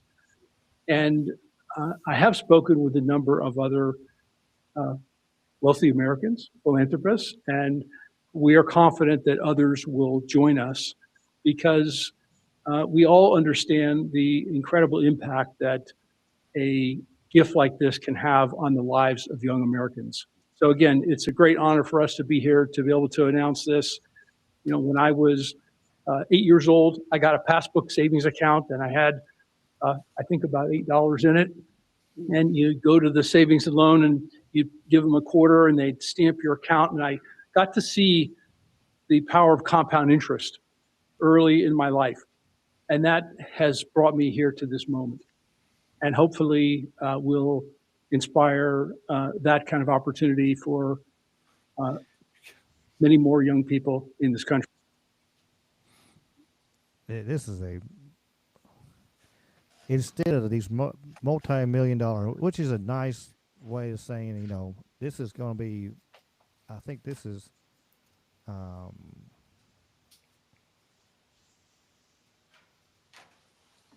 forgot what, I thought this one had it or whatever, but this is going to be like double what he's ever given us ever. But it's a way that they can actually give money to as a tax credit, and they don't have to deal with it. You know, normally if you build a foundation, you got to oversee the foundation. You got to you know, you got to spend millions of dollars to oversee the foundation and do all the stuff. What Trump and them has done, they have turned around and the government, the U.S. government is going to take, and the Treasury is going to take care of all the infrastructure, and all they got to do is write a check, and then boom, they're done. Then they got that $6 billion tax credit. Boom. And look at us. Look at these. We are wonderful people because we helped out these children. Even Brazil's President Lula today. Can you tell us what? Even though his wife is, I don't know, is she a robot? Mm-hmm. Is she a man? Having to do with certain things that took place. But we had a very good talk. I like him. Very good. We had some good meetings, as you know, but we had a very good talk today. You had a call with Brazil's President Lula today. Can you? Either that, or when they did, they did the facelift. They just stood on her back of her head and like pulled her with whatever they had and stretched her skin so far back it just makes her eyes big, bugged as shit. Ma'am, you look absolutely cadaverous. That's the big thing right now. Everybody, if you look, that's the thing's in right now. You got to look dead. Everybody, all these celebrities looking dead and stuff and about to die. That's the big, seemed like the big end thing for everybody. You see Ariana Grande and all them, they all look horrendous. But yeah, this is just a way to get around a whole bunch of tax breaks, and that's what it, just for sure.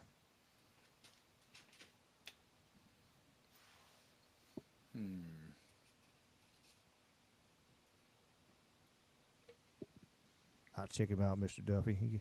He's dropping names. I'm gonna say Oh yeah, I took a picture of that for sure. I'm always into some high intellect content.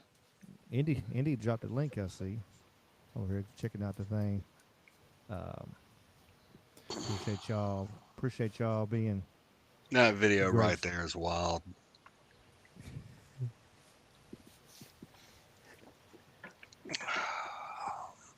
Oh, I should have played this earlier. Check this out. This is something else that's probably coming our fucking way.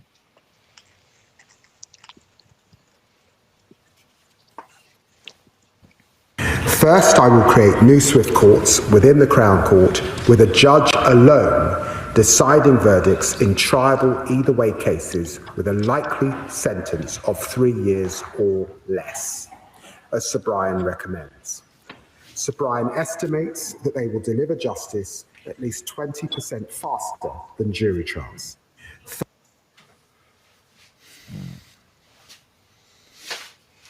Back to some negative shit. Yeah. What was the name of the fairy tale land? What were the name? The Teletubbies. Where did they live? I don't know. Like I've never watched the Teletubbies. I've only seen clips. I just want to live in Teletubby land, like where nothing's a fucking problem. Well, you can. If they have enough medication for right now that you can get on, and it can take you into fairy tale land, and you can put your head up your ass in the sand, and you'll never have to worry about none of this stuff. You don't have to worry about any of this stuff. Just go along, get your little jabby jab in the shoulder, get your little fucking. They lived your in a fictional glasses, so they can track on everything you're even looking at and walking around. Land. I seen what they were talking about.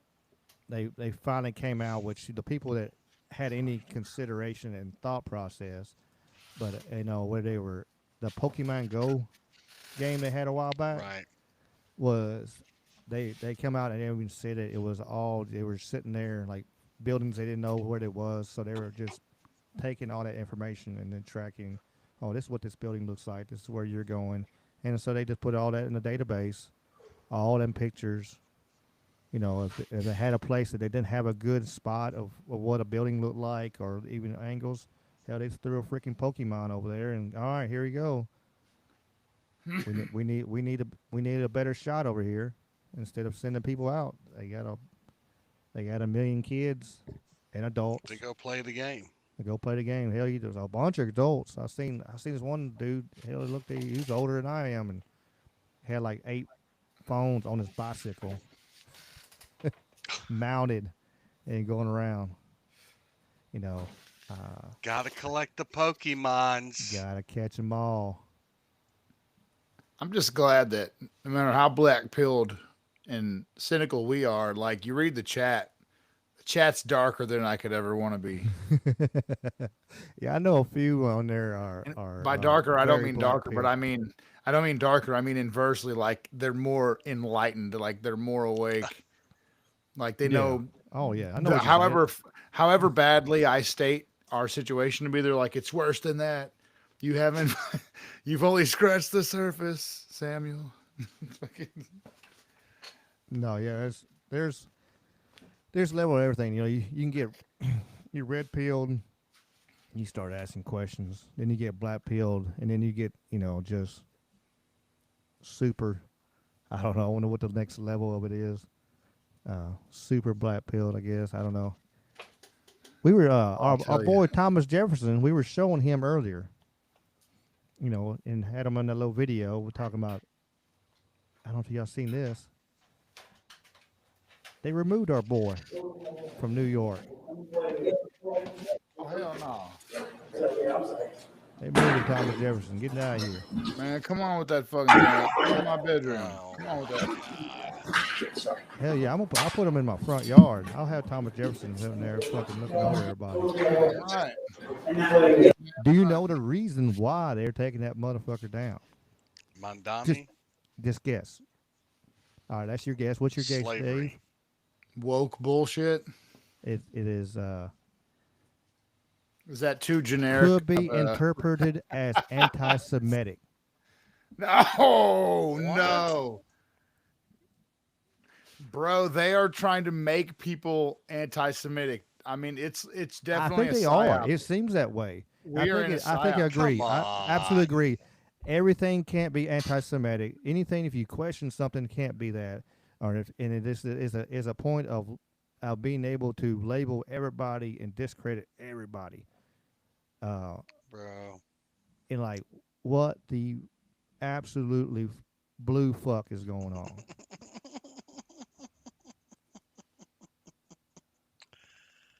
Oh, this is awesome.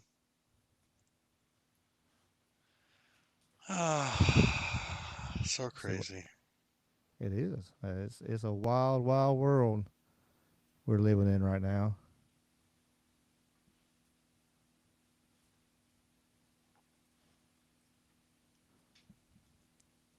Oh, I know Jamie's getting close to your time. Yeah, buddy. Ladies and gentlemen, when Jamie leaves, we're not shutting the show down. I want to make sure. I know we've had a few people like, "Hey, we're leaving. See you later. It's been a great show." Like, no, Jamie.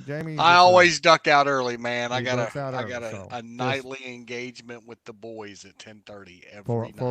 For our brand new listeners, I know we got at least one in the chat, and we appreciate you, Ophelia, being here. Let's keep the homophobic remarks to a minimum in the chat tonight. Jamie and the boys doing their usual Wednesday night thing. Don't fucking judge, okay? Don't be a fucking hater all your life. Listen, I'm fabulous. Okay, like, I'm fabulous, and I'm gonna tell you, Whitney's going. He's unless Whitney starts murking him on the game and stuff and starts stealing his shit, then it's on. Then, dude, it's so funny getting her mad. Like, oh my god, bro, hearing her lose her shit and cuss you. There's the laugh. We gotta get Whitney laughing at least. You know, what's funny is McCree always tells her. You know, if they knew what Miss Wheelchair's girl's mouth really was like, because, you know, she says some pretty mean shit to you every now and then. So it happens a lot. Like, she's a big meanie, man. She's gotta be tough. Every now and then so listen, by any means, she's not great at the game, okay? But she's good at it, right? And occasionally she'll show the fuck up and show the fuck out. And when she does, by God, she's going to make sure you know about it. All day long. That one game that I did 2 days ago, hey, you remember when I got this? Do you remember when I did that? Do you remember when? Shut up, Whitney. Damn it, boy.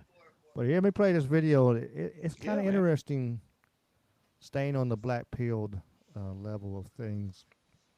Is there any one thing that maybe you just think would get this whole podcast deleted? Trump gets shot in the ear in July 2024. Elon Musk, Tucker Carlson, and Peter Thiel call Trump, and they say you have to pick J.D. Vance, or else the neocons might really kill you next year. So Trump chooses J.D. Vance the following week at the RNC to be his vice president. Very weird. Why? Because J.D. Vance is a freshman senator who is 2 years into his term. So he's a private citizen. In 2022, he's elected to the Senate. 2024, he's the vice president of the United States of America. How does a person rise so quickly? Well, the backing of little tech, these disruptive defense tech companies like Palantir, Anduril, OpenAI, X, Tesla, the PayPal mafia, this group of billionaires, he's their guy, and they bought Trump. They fundraised for Trump to get Trump to pick him. Now, when J.D. Vance becomes the president of the United States, you think AI is at a productivity boom right now? Wait until the U.S. military gets involved. The U.S. government is all in on the AI race against China. It's going to change everything in the economy, everything in the defense sector. It's going to change how wars are fought. Who is going to be the beneficiary? Whoever is friends with the president of the United States after the next election. So if J.D. Vance gets in, it's going to be Palantir, Peter Thiel, Alex Karp. It's going to be Anduril, Palmer Luckey. It's going to be OpenAI, Sam Altman. It's going to be Grok, Elon Musk, Tesla with their robots. That's the end goal. So it's really, one way you could look at it is a coup. This is their guy. They use Trump as a Trojan horse. They let J.D. Vance draft behind him. And then once Trump is discarded as a lame duck, they'll anoint Vance. Then he's going to pour all these trillions of dollars in value towards their companies, and they will become the new oligarchs of America. That's the end game.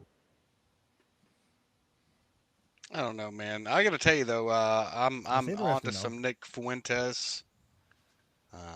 Been paying attention to him a lot lately, especially over the whole Candace Owens thing, and what the fuck is really going on over there. Oh man, Nick is smart as fuck. That's why he's under their target, in their sight so much. But he's not top 10's anti-Semitic though. He has to step up a little more. He's not. He's fucking Bush League. He's just He might have took all his money and locked his bank accounts down at one time and put him on a no-fly zone, no-fly list. But by God, he is not on the top 10 list of anti-Semites right now. So he needs to step his fucking game up and get on board. That's fucking hysterical.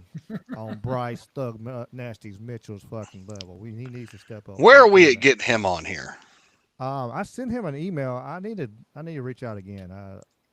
I commented on his podcast. I sent him an email. I talked to his coach. I need to just go to his gym and say, hey, come hang out. And just say whatever you want to say. It is. I thought about hitting up AJ, but AJ went ghost on social media after he posted that little video. Oh hell. Ricky, let's fucking take a trip over there and let the motherfucker know, like, we're not fucking.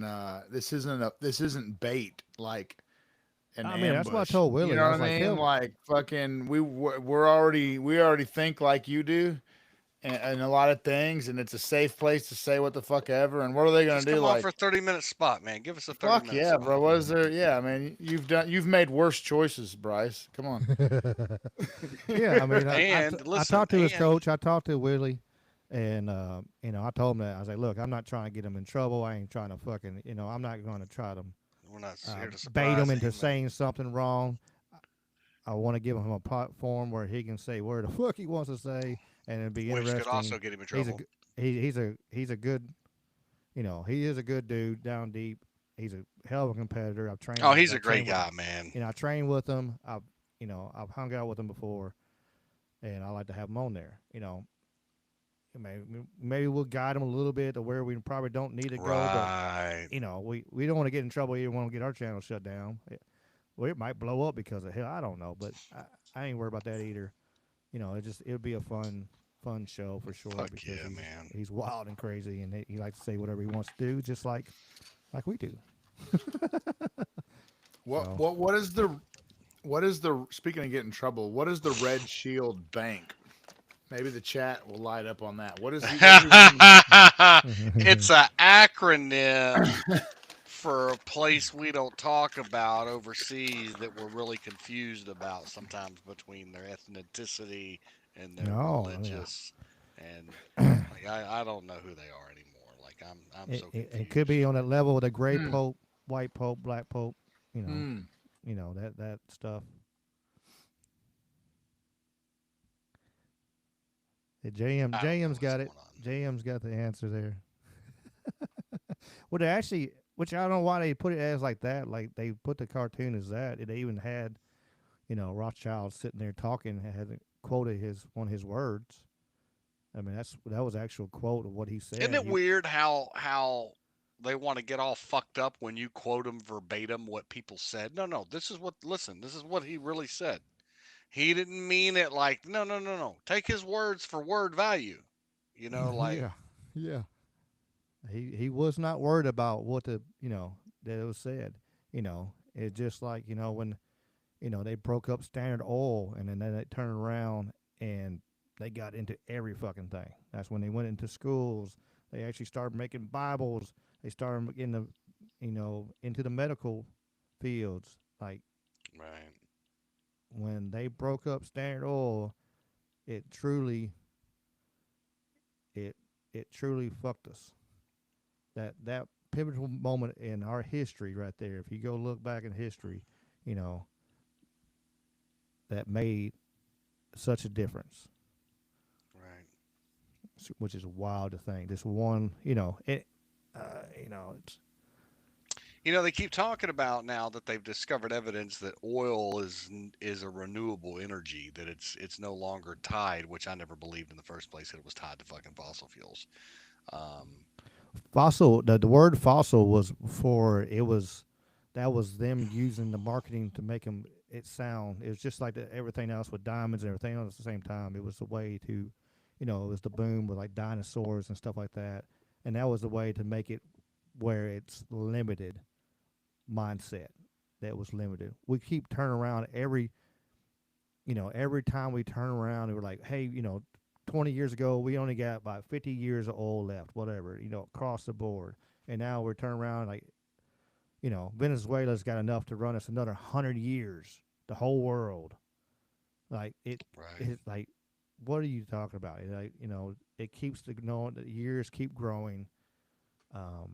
It's one of them things that it's like diamonds, they're plentiful, gold is plentiful, everything's plentiful. It's just because people say it's worth this and it's worth that, Right. If they ever opened up, which, that's the scary part is all they have to do is, some of the people that have a bunch of it, they can flood the market and then everything drops. Flood the market. Well, it's all a game oil. that these people have figured out, Oh, yeah. exactly how to play, So it is what it is, man. We're screwed. Just keep paying taxes. Keep sending my money overseas. I don't need it here, Do you need money? You don't need no money, do you? Come on. Yeah, we gotta keep giving it away. We gotta keep giving it away. Well, that's the only way I like to do it. So, what did I see there? Oh, NATO is going to spend $1 billion a month in 2026 for Ukraine war. That just seems like a stupid fucking idea. You know what I mean? Like a stupid fucking idea. We got that. Let's see what else I got sitting here. Quick, all the Somalians there in Minnesota, they're getting paid $2,300. I saw that. I also saw that DT. I also saw that Trump is talking about revoking a lot of their citizenships. I'm not real sure how or what the basis is for that, but they talked about, hey, you can lose your card, So we'll see what happens with that. Yeah. Yeah, indeed. And we fund NATO, and we fund most of NATO, most of the budget of NATO. Yeah. And then you turn around. I seen a video where a guy was walking the streets up there and interviewing, like, which one do you like? Which law do you like being in? Do you like being over here? Like, no, I'd rather be in Somalia. Why aren't you there? Like, take your ass back home, bro. That's like, if you like it over there so much better, why are you over here? I don't understand that. Of course, they're getting free fucking everything. If you're getting free every fucking thing, I kind of understand, but still, it's like, what's that lady, the one who married her brother? Oh, Ilhan Omar, yeah, she's jammed up on some shit.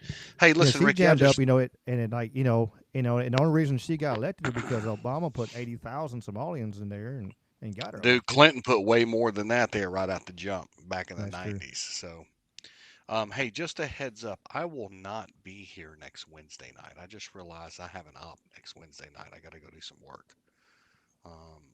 I'll be out in the field with boys out at T1G. So, he and brother Dave will hold it down. Y'all do that, man. Mr. Twain. Yeah. Well, man, we're headed out tomorrow to go hunting. Headed to go check in the hotel tomorrow and get all our gear together, and we'll be out at a stand, man. Friday, Saturday, Sunday. Whitney's all excited, giddy, ready to go, man. Hopefully we knock down a couple deer this year and Hell yeah. You know, we got good luck and have fun. Got hamburger meat for the boys, ground deer for everybody. All right, gentlemen. Well, listen, man, I love you guys. I will see y'all same place next week, man. Not next week, week after next. Yes, sir. Week after next. We got you, man. Y'all have a great night, man. I'll see y'all soon. Nice, appreciate brother Jamie. And we'll continue on Go our little get 'em, journey. boys. We'll continue on our journey. That's cool, Mr. W. And I was like, I don't have no problem with somebody. I mean, like, if you turn around and say, I'd rather be over there and not over here, why are you over here? It's one of them things. I don't like being where I'm at, why are you staying where you're at? I don't understand that mentality. You know, if I hate where I'm at, I'm going to do whatever I can to get away from that. I've been in jobs and I had to bite my lip a little bit best I could for a little bit longer, you know. Like my last one, I was there by a year and a half than I really wanted to be, but I had to do what I had to do. Deal with time that I could do, you know, that I could walk away and put myself in positions and in places that I could do what I needed to do, so I could walk away, you know, and not lose everything.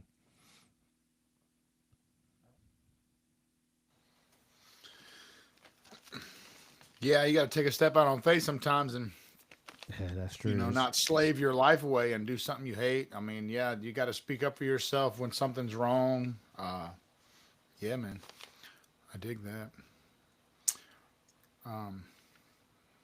I dig that.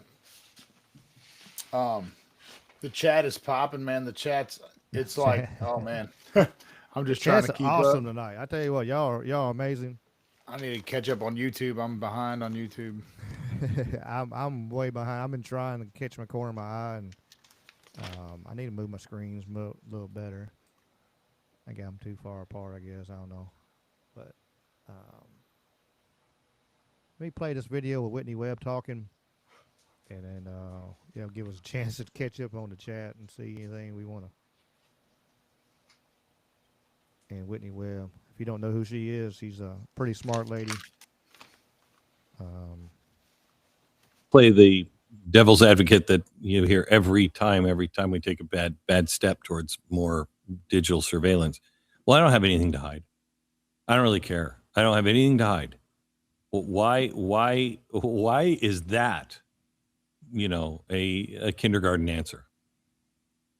Well, I would argue because a lot of these companies that are engaged in these mass surveillance, or the contractors really that are engaged in mass surveillance, don't ultimately have just watching what you're doing as being enough for them. They're ultimately interested in things like predictive analytics and predictive policing.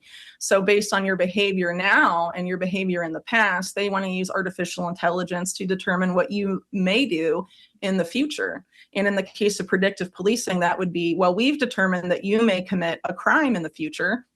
And so we're going to, send you to a court-ordered physician, or, issue house arrest to stop crime before it happens, essentially. Minority is where a lot of these companies, and unfortunately it is that. And there's a lot of companies that have made massive inroads in that type of technology, even though it's been hugely discredited. There's several companies. I think the most notorious at this point was called Predpol. They've since rebranded, but they were less accurate than a coin toss, and people were being, deprived of their liberty because of an algorithm that was hugely inaccurate. And ultimately, if you look in the UK, for example, some of these algorithms for facial recognition have been rolled out, even though they've been shown over there too to be hugely inaccurate. And there's no interest in changing vendors, even when this inaccuracy is demonstrated. So to me, that says that their goal is to have us induce and be obedience by the fact that you're being watched all the time, and anything you may do could be used against you, even if you're not doing anything wrong now. an algorithm could determine that certain, errant behaviors warrant you being added to a list of some type. And actually, Larry Ellison of Oracle, who is one of the main funders of Tony Blair's institute, that's one of the biggest pushers for digital ID in the UK, said this at an Oracle shareholder meeting that, we're recording and surveilling everything and citizens will be on their best behavior because they have to, essentially, And paraphrasing. The fact that Donald Trump is listening to that guy is terrifying to me. I mean, he has put some people around him on this tech board that are not friends of freedom and liberty. They're just not. Larry Ellison is leading that pack. Yeah, a lot of them are I would argue overtly and also covertly globalist. You have people, in that network you just mentioned, serving, for example, on the steering committee of the Bilderberg Group, which is, a well-known closed-door meeting, globalist conflab. And unfortunately, I think some of them anyway, have been able to characterize their policies as libertarian, for example, even though some of those same oligarchs are on record saying that the free market is for losers. If you want to get rich, build a monopoly. And build monopolies, they have, unfortunately. But I think, again, this is what I was saying earlier about the World Economic Forum. There's an effort to sell this since they couldn't sell it from the left. The goal now is to try and sell it somehow from the right. And to try and frame it under metrics and dialectics that'll be more appealing to the group that was most against these policies just a few years ago. And unfortunately, with AI and all of that, it could happen if people aren't vigilant. Yeah. Hard pill to swallow. Trump could be a puppet installed to push through policies that you would resist under a Democrat, kind of a big psyop for conservatives or moderates. Even the thing with Venezuela almost looks like something that they did to rob the people of their wealth under the guise of whatever. And they make us argue over these economic models, capitalism versus socialism. But like, what kind of a market do we have? I think it might have been Duffy that said it. I can't remember who said it, but they said something basically. We have corporatism, free market without a free enterprise. I guess, however he stated it exactly. I wrote it down somewhere. It was very insightful, but we don't have one or the other. We don't have capitalism. We have all these huge corporations and these lobbies of all these different groups and interests that own and influence our corrupt ass politicians, and they print endless money on our backs. So I don't know what you call that. A kleptocracy, an oligarchy, a technocracy, fucking tyranny. All of the above. But D for all of the above. Yeah. Because they're not looking out for our best interests and stuff. They're not looking out for nature. It's they're not. looking out for did I say almost something? I don't even know what I said. Something. Yeah. Right. It's like the global. They're worrying about the global effects and all that crap. But now they're in Brazil, cutting down the rainforest to build a 4-lane highway just for them to go have a meeting. For nothing else whatsoever. It's kind of being used for nothing else, just for them to get to this airport and get to this building. They don't care about none of that. Any of the ones you see AOC and all them talking all that shit about, eat the rich and all that, and then they turn around and fly around in fucking jets, and Bernie's got 3 houses, and it's all just hypocrisy. It's all just a facade to get what they want. They're not looking out for our best interests. You look at, and it's been like that for a long, long time. You look at, back in the day when they did away with all the hemp and the lumber industry, and the lobbyists turned around on that. and did away with hemp because even though it was more environmentally better, it was cheaper. You could get more yield per acre was 10 times more. It didn't matter. But if you had enough money on one side, you turn around and you got your way. It was it's been like that over and over again.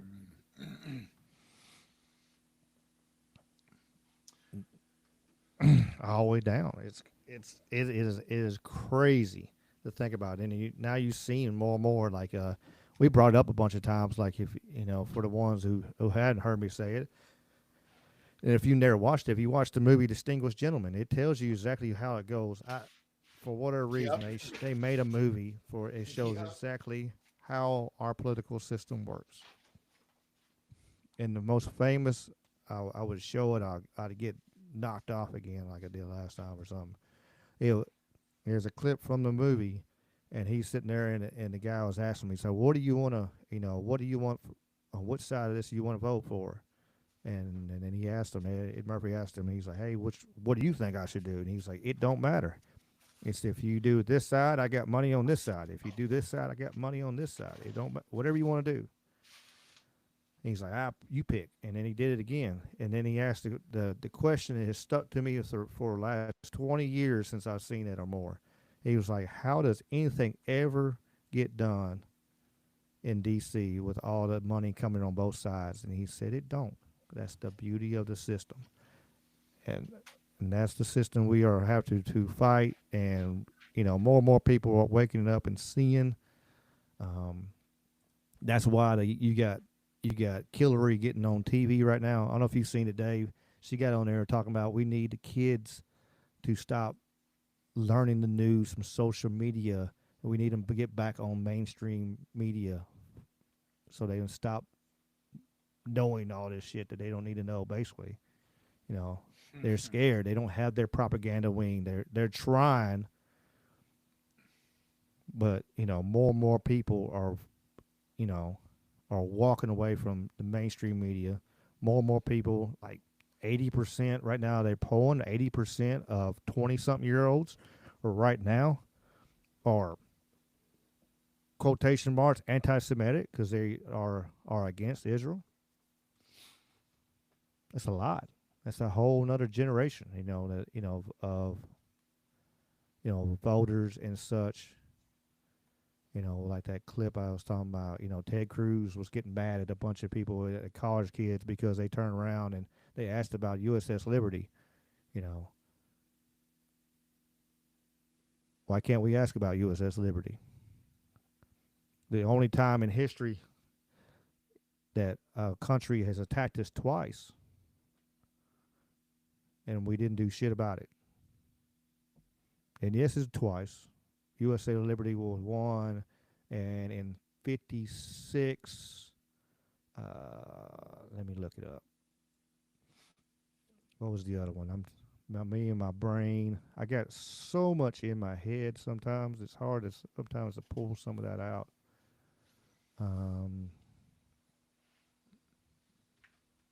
But then if you start looking up stuff, it acts like you're crazy when you look it up. It might be on my other.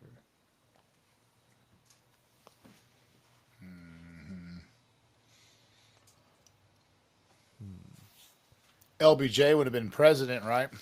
Right after Kennedy's assassination when that happened? He did. He was the next. And probably why they put him, he was the one that they used to put in there, Because they knew because he was old school, they could control him. If something happened, they could do what they did. Yeah. Man.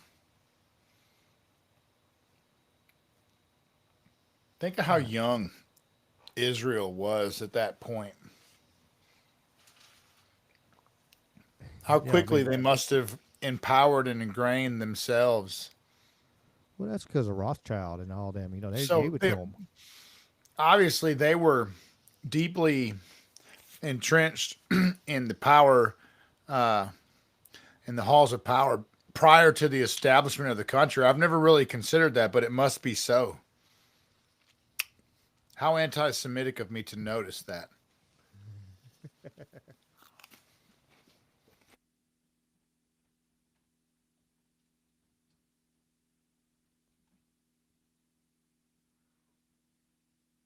Let's see. Damn it, where is it at?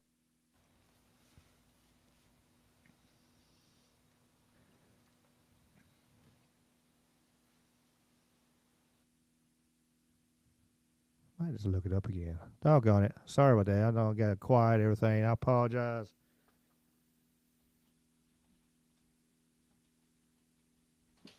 You know, the second shift comes in and things are resonating at just a slightly lower frequency. Turn your lights down, folks, and get ready for the smooth hour. Jazz boys. For sure. I'm talking shit. I know it was the 56. I know, of course, I know I know it was 1956. USS Liberty, of course. Like if you start looking and Google searching like that, you know, they're like, no, that didn't happen. You know, there's no evidence. There's no evidence Israel was a part of the USS Liberty. That never happened. No.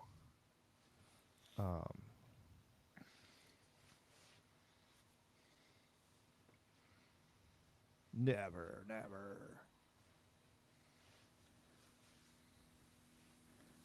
Guess why I'm waiting on that?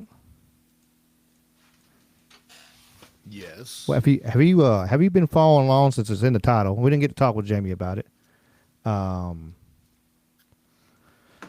The Candace Owens, like, going off, like, supposedly now, let me share this. Supposedly now that they're going to actually have maybe a discussion or something with her, with TPUSA, you know, and try to answer some of her allegations, but they. All right, you guys, it's happening. It's happening. Everybody stay calm. After yesterday's episode where we went kind of for the jugular with Turning Point USA, because really I think everybody in the entire world has had enough with the non-response, trying to move on, trying to gaslight us on answering basic details. So we just went for it. And guess what? Turning Point has moved to formally respond to all the things that we have said. And after a very long diatribe in which they wildly misrepresent the public and global investigation of Charlie Kirk's assassination, they at long last issued a public invitation or a challenge. I'm not sure what it is, but I accept. Okay. Quite literally, all we have ever asked for were sensible answers to our basic questions about what transpired on September 10th. And it looks like we're going to get those things. So major win. I am excited. Also, later on in the show, what I have for you is The Game, whose rapper is releasing a song that is entitled The Assassination of Candace Owens. And I have more questions. I've got questions. Am I allowed to have questions? Welcome back to Candace.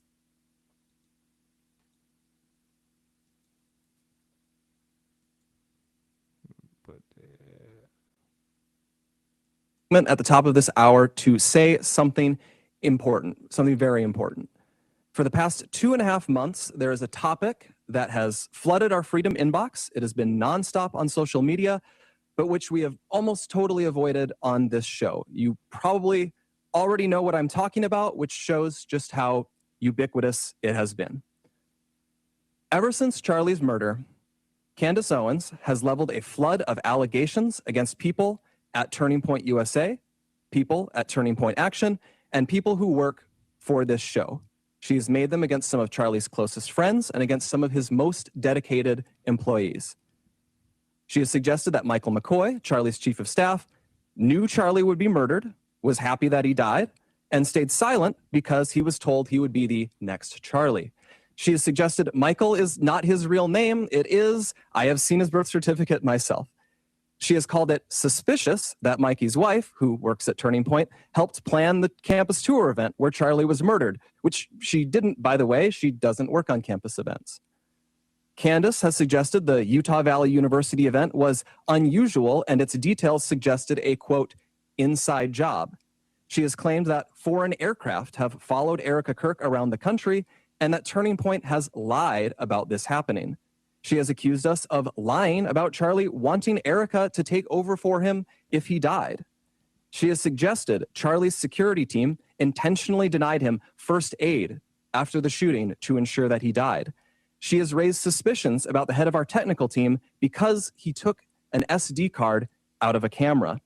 She has spread absurd claims that Tyler Boyer, who we just had on the show, sexually abuses male interns.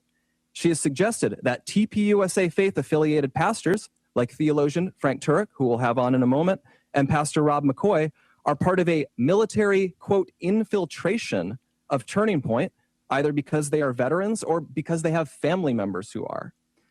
Even if not everyone has been named specifically, though, Candace has effectively tarred everyone here with complicity in Charlie's death by repeatedly saying he was, quote, betrayed by, quote, everyone.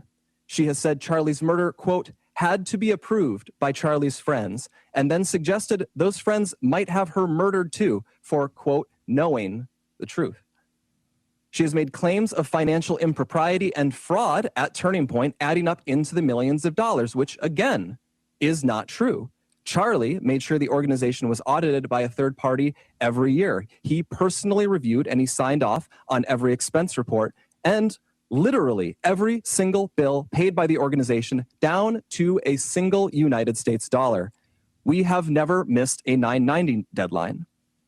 Candace has made other stranger allegations involving French paratroopers in maroon shirts, Egyptian Air Force planes flying out of Provo, Utah, and potential underground assassins traveling through unseen tunnels. At one point in early November, she started wildly throwing suspicion on members of Utah Valley's soccer team for wearing hoodies. I could go on. There is always something new coming up, and none of it ever pans out because from the start, there has been nothing there. The attacks and allegations from Candace are either lies or they are innuendos thrown around with a total reckless disregard for the truth so that Candace can manipulate and string along an audience of people who don't realize they are being played. Instead of being able to grieve properly after one of the most heinous murders in American history, a murder many of us had to witness, my friends have had to endure harassment from people who have gotten whipped up by what Candace is saying.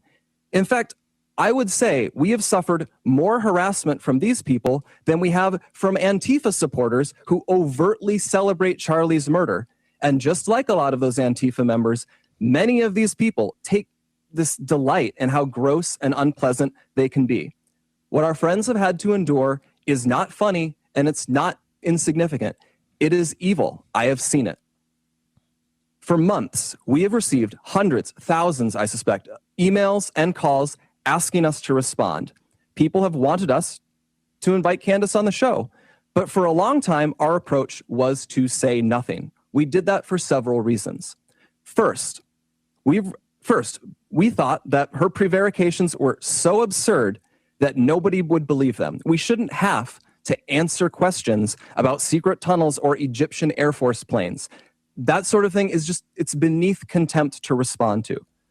The second reason we've said so little, though, is because there's a good rule of thumb, which Charlie followed.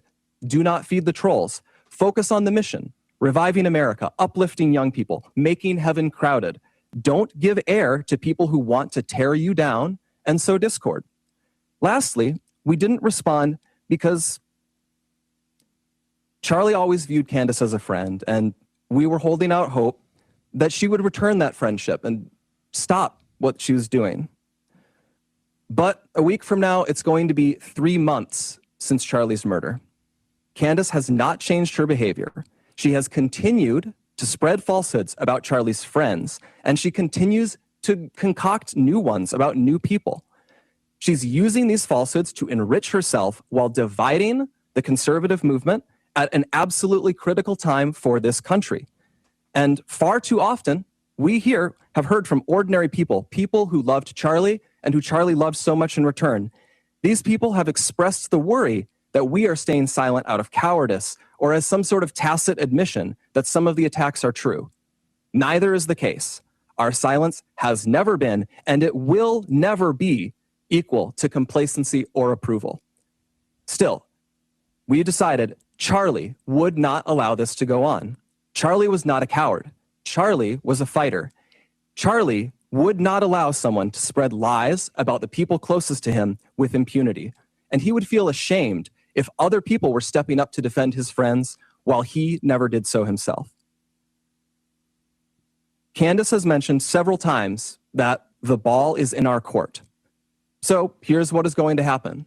In the near future, there will be a live stream here in Phoenix where we address in a clear and comprehensive way the claims and accusations, the false accusations that have been made against Charlie's family, friends, and the people here at Turning Point. We plan to walk through everything carefully and thoroughly. If Candace is available, we would sincerely welcome her participation in that live stream at our studio here in Phoenix.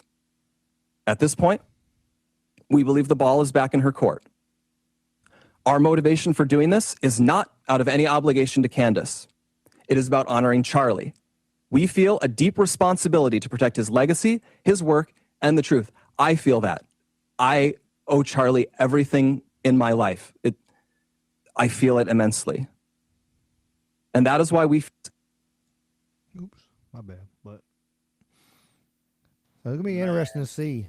Candace better have a vest on, though. She's going to walk in there and be live studio with him, I think. I wouldn't trust him as far as I could throw him because... He just said, you know, Charlie was leaving a lot of money after on the 3 table. months, we're ready to respond. We finally... I understand she's probably followed some dead-end rabbit trails and shit, but like everybody knows this shit stinks. I don't follow Candace's content particularly. This isn't a defense of Candace, but I do know that Charlie was noticing, and then abruptly he was put in a position where he would never notice again. And I know Turning Point USA hasn't noticed since. They stopped all noticing abruptly. So, and if you don't know what I'm talking about, what the fuck are you listening to this show for? No, I'm just kidding. By that, I mean, just look up Balfour Declaration and you'll be getting warmer. But, yeah, that was like the most atrocious prepared response. He read it like a freshman fucking theater, walk on, like trying. She said, quote, he just was so theatrical and flamboyant with it. I'm sure he's seen at least one or two up close, if you know what I mean. Oh yeah. The first comment under that on Twitter says a lawyer wrote that garbage. Yeah. It was the first comment on there. Yeah. It was trash. It was absolute trash, man. All my bells and whistles were going off, and I don't even know what the fuck Candace said, but you're trying real hard to make me. That's how I know, like, thou doth protest too much. Like the same with Nick Fuentes. Like, I don't even know. And Tucker Carlson, who else? Anybody they put in there? Alex Jones, of course, you know, whatever. Yeah, they wanted to badmouth Tucker and stuff, and you know, and the controlled opposition though is because he tried to let Tucker come on there. Yeah, oh yeah.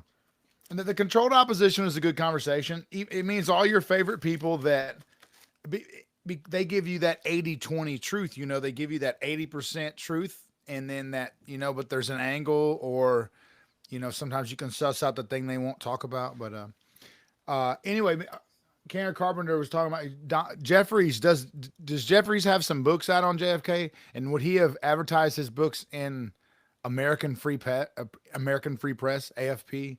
I'm curious if the chat will light up on that, because I want to say Don Jeffries, that name just rang a huge bell. Like, I want to say I either read one of his books or was, you know, he was on my wish list.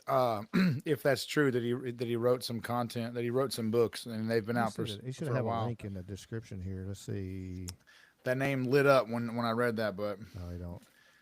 Yeah, in a feud with Israel, like, it makes so much sense. And I mean, just one of the books I read was just highlighting how many Kennedys have been, like, an absurd amount died in just plane crashes. I want to say it's like almost a dozen or something, like, oh yeah, some crazy number just in plane crashes, Kennedys, and then like a bunch more from other weird stuff. So many, almost like you would call a curse or a target. I mean, what? For sure. I mean, but look at look at John F. Kennedy Jr. was that's how we got Hillary, because of him and his plane crash. the Kennedy stuff is like a little before my time, so like I don't have like actual purchase in the country being like say with 9/11 and Oklahoma City. You were young COVID. when that happened. I I was hell, I just was young when that happened. Hell, I was when was 9, I 9, 10 was years not old. born when JFK was shot. No I'm talking way. about his junior. JFK Jr. How old? When, When was that? 91. yeah, something like that. When he died. Okay. Yeah, Yeah. when he died from that's how once he passed, he was supposed to win the election, the Senate seat, and when he died, Hillary got it. She won. Right. Oh, Yeah. He's part of the major that's list. what you meant And- by that. Okay. Yeah. He's part of the list of like 100 and whatever number it is on the Clinton hit list right now. And now I seen a name the other day was talking about it, was surprised me. I didn't know it was on there, but a lot of people are putting it together there. Speaking of that list is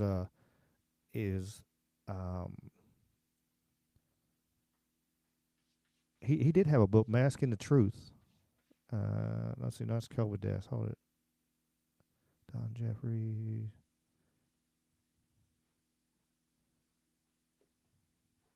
Is that what we were just looking at, Don Jeffries?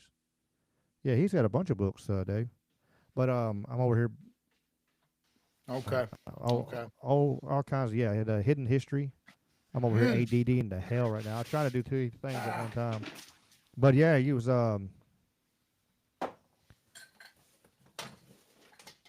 that Kobe Bryant was on. Fuck yeah. Oh, cool. I fucking knew it, man. I fucking knew it. Look at this baby, man. It's full of highlights. And oh, look, it's glowing in the black light. Hell yeah, But man, no fucking way he was on your show. Yeah, he was on Nights of Storm with Karen Carpenter, and then that's amazing. Oh man. Huh. Don't read this book if you want to have any hope for the future of American politics. I had to see if he come on. See if he come on here one day with us and chat. Man, but the name that was on the list was Kobe Bryant is on the Clinton hit list now. It's one of the 100 something. Him and his daughter, because of the organization he was with, and they found out they were doing some shady shit, and he was going to call them out on it, what they said, and again, small little helicopters, plane crashes. Them small little trains. Like, how many people have died, the last 100 years? Famous people, powerful people.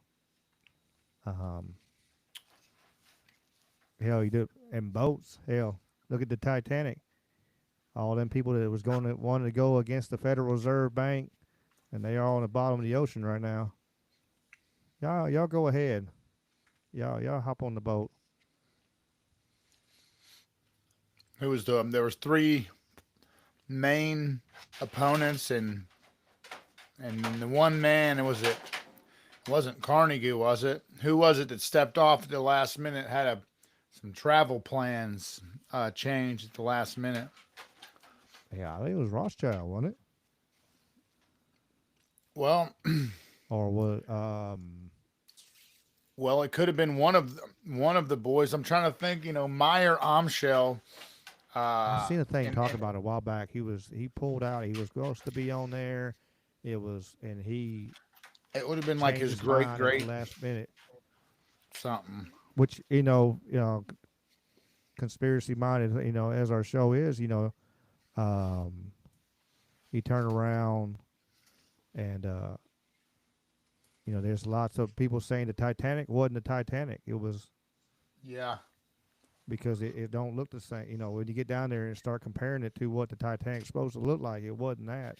It was a ship that was already damaged. They pretty much got insurance money on it because they knew it was already hurt. They put it back together and because they were losing money.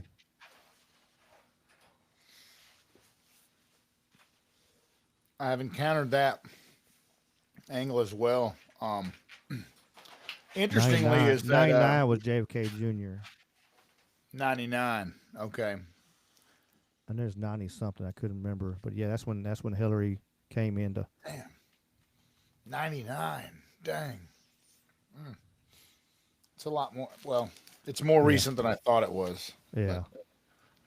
I was Twinkie. I was 13. I didn't give a fuck about politics.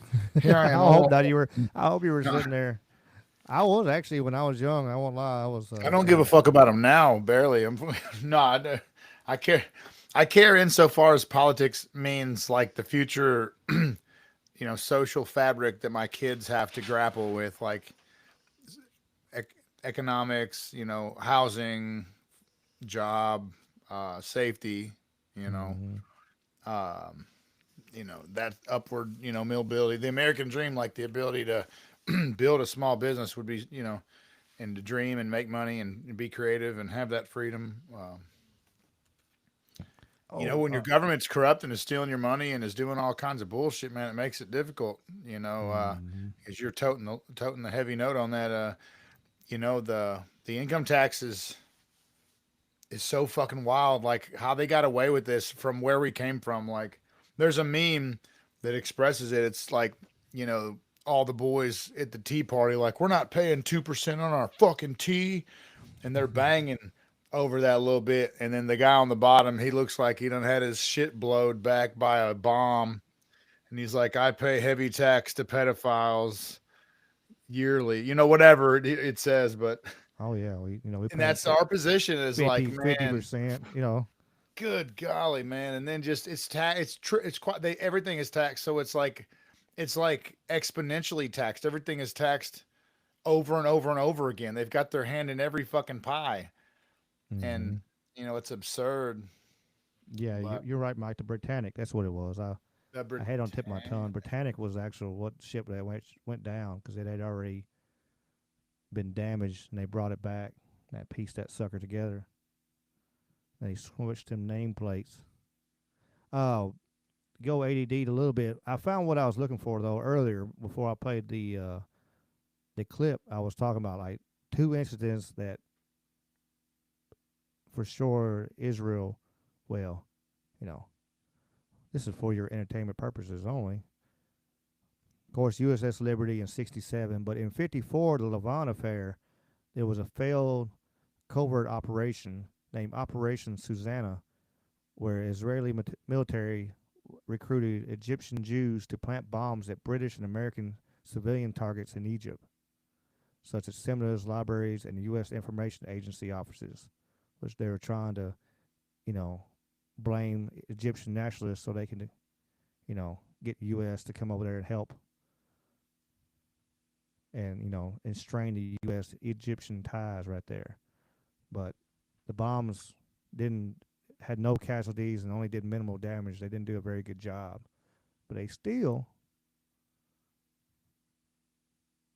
was trying to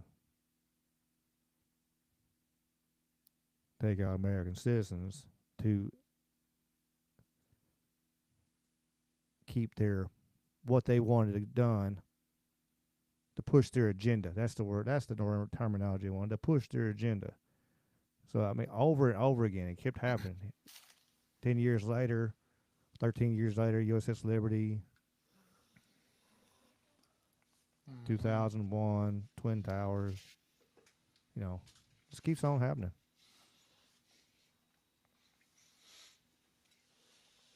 Somebody mentioned NUMEC earlier, the stealing of nuclear materials.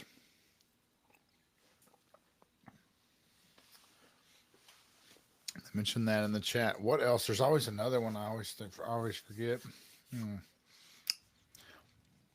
Yeah, I bet they are, James. James said there's items recovered from Titanic are haunted. I bet they are. I like the scene from Ghostbusters 2 where the Titanic actually shows back up in the harbor. And Cheech Marin sitting there. He goes, better late than never.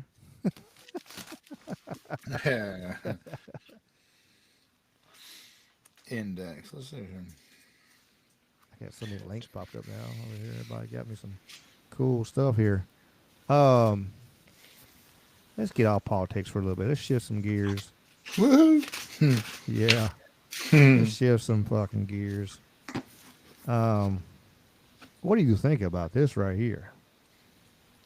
Now we have 3-fingered mummies, and for that episode that you did was probably my favorite. Man, when you guys did those scans of those tridactyl, whatever they are, alien-looking things, and you see the ligaments and the bones and the tendon structure, and you're like, okay, that's a real thing. Like, this is a real being. Yes. Now that we know that these they physically exist, well, they can be studied. Like, you could take some genes from them. We could find out what these things are. I think that's being done. Who would look at those tridactyl mummies and not go, oh my God, we need to get our brightest minds Figure on this? it out. Because if this thing existed with us, slender things with big heads and large eyes, which is exactly what that tridactyl mummy looks like, we might have actual evidence that there's another species that shares this planet with us. What was it like? It was insane. I think it broke my brain a little bit. I think this whole year has been like a process of my brain breaking a little bit. It was like an affront to like everything I'm used to seeing. And even me, because I like systematically, like you, like look into these things. Being there was freaky. Encountering an actual mummy of a life form that seems to be exactly like the beings from Close Encounters. 100%. And feeling so unqualified. Being like, why am I here? Them X-rays and stuff they showed. Exactly. Figure it out. Where's it at? Where's it at? Yeah. What in the hell? I mean, it could be, you know, deformed stuff, you know, creatures, people. I don't know. It's one of them interesting videos that that Alchemy American where Joe Rogan's went on there. I watched that whole thing. It's pretty interesting, and it's pretty good conversation. Get a chance to listen to that. It's pretty good. I thought this was pretty cool. Check this out, Dave. We need this. Little bomb.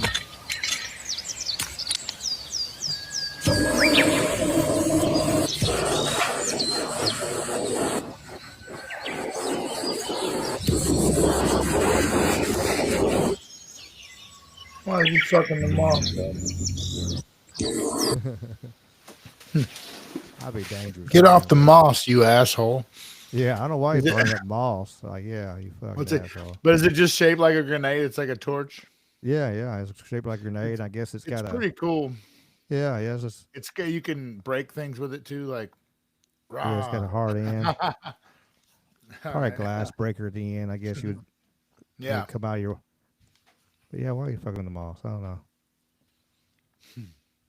Be cool toy to have. I've seen that.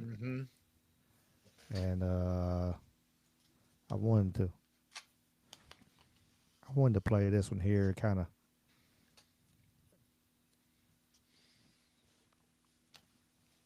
People need to get out. The more you stay home, the less you want to leave, and the more you stay, the heavier everything feels. You think you're resting, but you're actually draining the life out of yourself. Your brain slows down, your thoughts get louder and slowly, you stop wanting to do anything.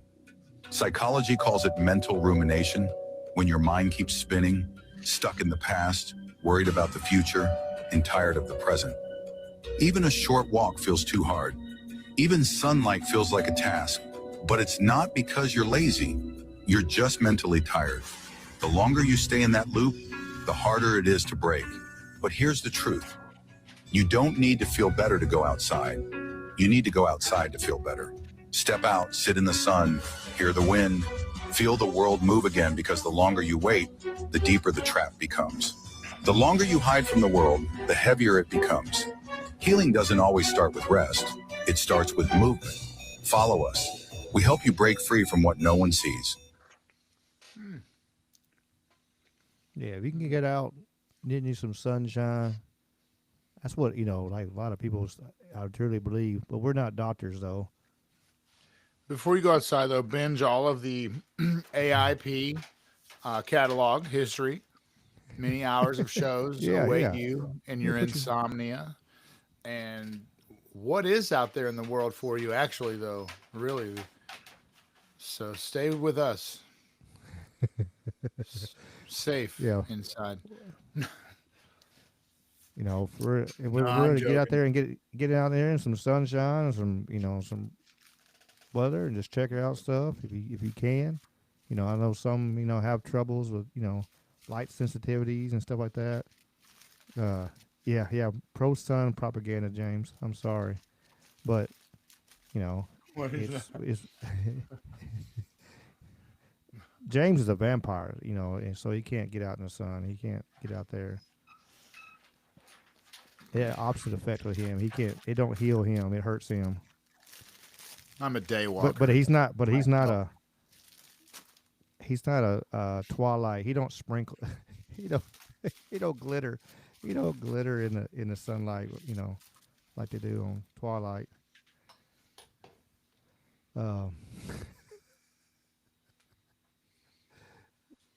Here's some nightmare fuel. Get a robot running now. Oh boy, here we go. They getting smoother.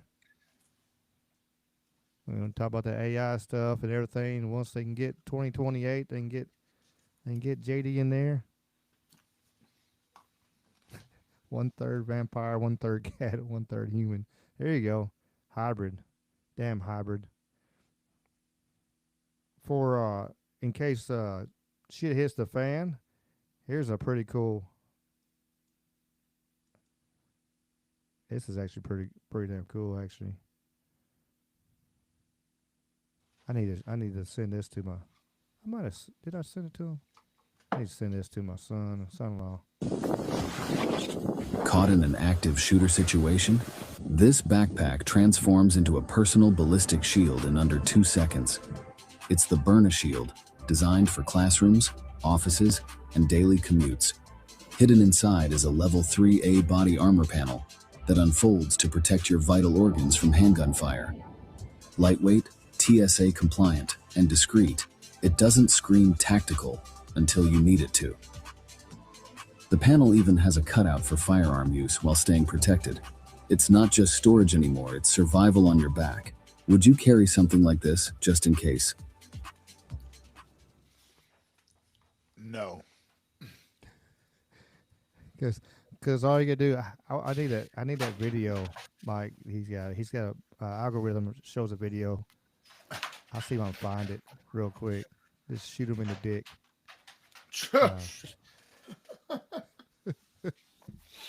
Is it on YouTube? It might be on YouTube. If you can send me a link.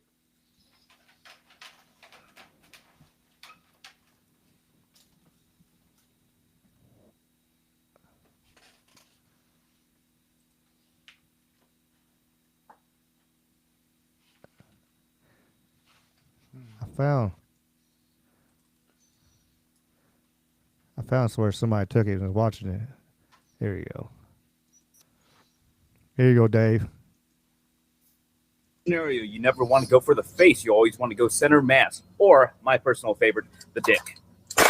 If you make the mistake of trying to rob me, oh, you freaking dumbass. Guess what? You're getting a shot towards the dick. Reason being, the pelvis actually holds up the whole entire body. If you take that out, they are now immobile. And you get to shoot them in the dick more.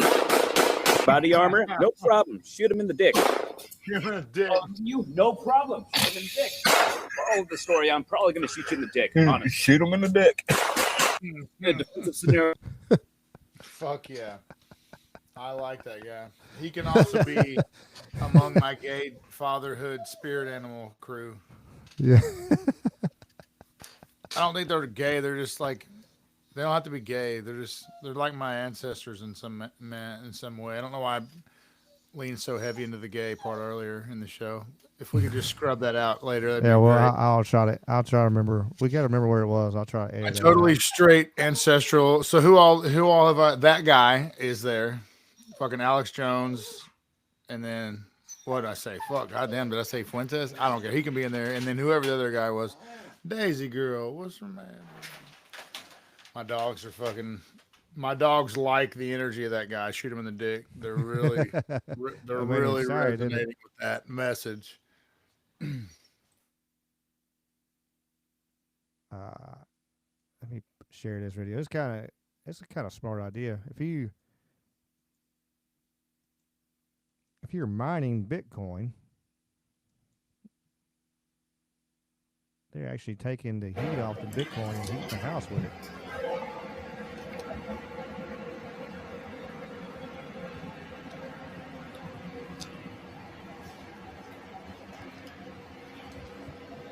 See why not?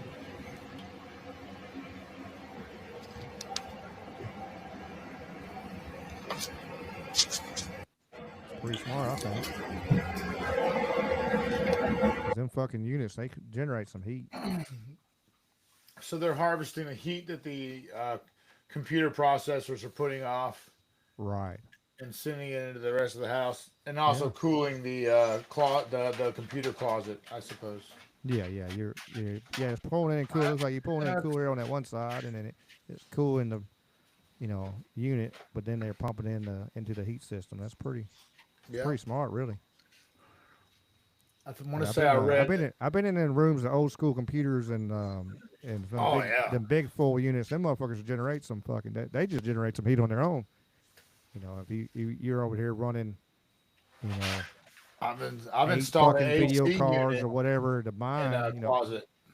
There was a CPU closet that had big fucking racks in it, and it was hot as balls in there, man.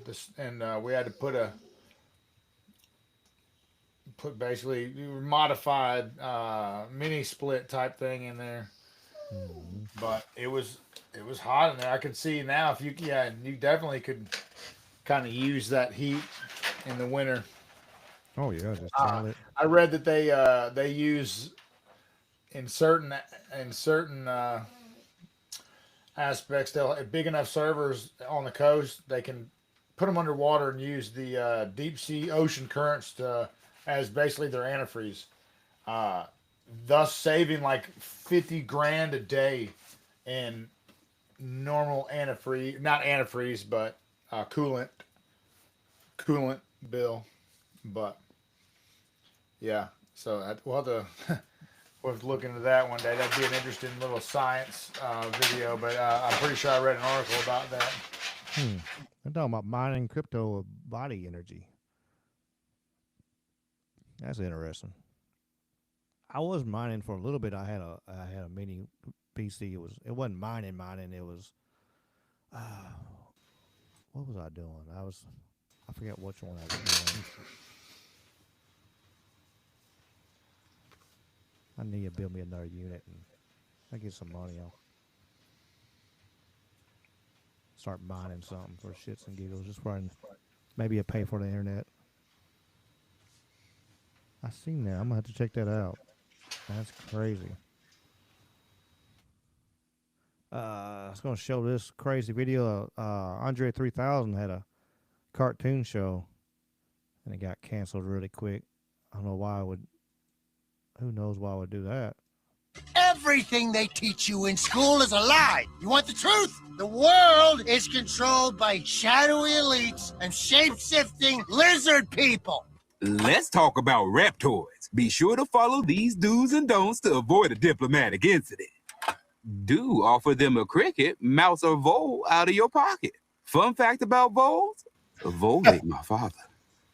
Don't use loaded phrases like hissy fit or see you later, alligator. Got it. Be respectful. So when do we talk about the orgies? Oh, come on. I'm deciding this is okay.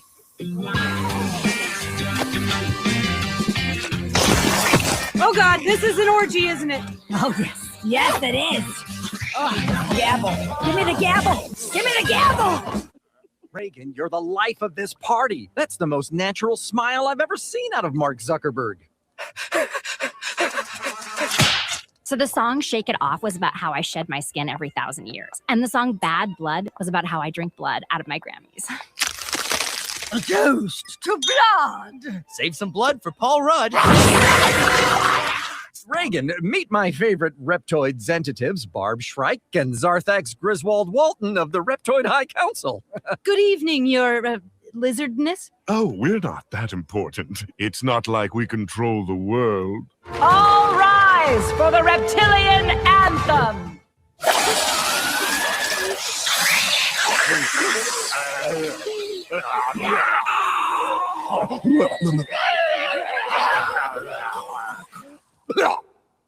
Let's get down to business. We Reptoids have had a great decade. Thanks to propaganda in the media, we have made society more tolerant of our kind, from the Geico gecko to the shape of water. We even got K. Rool in Smash. We did it, everyone. The world temperature is rising. The time is coming, brethren. Soon we shall fulfill the prophecy, overthrow humanity, and become the true rulers of the world. They say that every year, but they're never going to do it. Could you please give us your name? Jeffrey Epstein. Is it true, sir, that you have what's been described as an egg-shaped penis? Form, vague, and definite, and I'm going to give you the first warning, Mr. Coogan, that these types of questions are not only argumentative, but directed in a manner to embarrass Mr. Epstein. If you continue with this type of question, I'll adjourn the deposition immediately. Sir, according to the police department's probable cause affidavit, one witness described your penis as oval-shaped and claimed when erect it was thick towards the bottom, but was thin and small towards the head portion, and called it egg-shaped. Those are not my words, I apologize. But as Mr. Critton has stated, that this is a... I'm willing to continue. I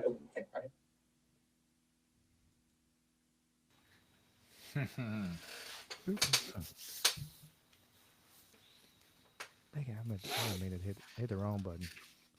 Yeah, that's fucking egg-shaped dick bastard. What in the hell?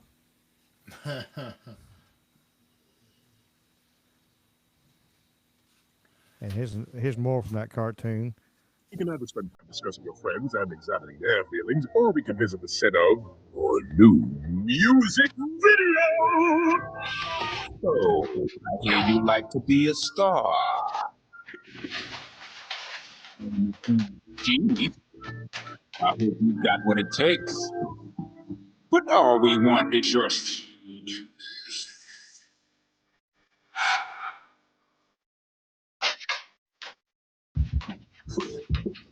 All we want is your soul. Give it to me. Oh, so that little D make a beat, make it hot back. Dr. Rabbit goes swag on Cadillac. I'ma show you how to do a rap contract. You can earn it the old fashioned way. I'm already gold in the hood, past the place, and sell a million records, I can't wait, and gonna do whatever it takes till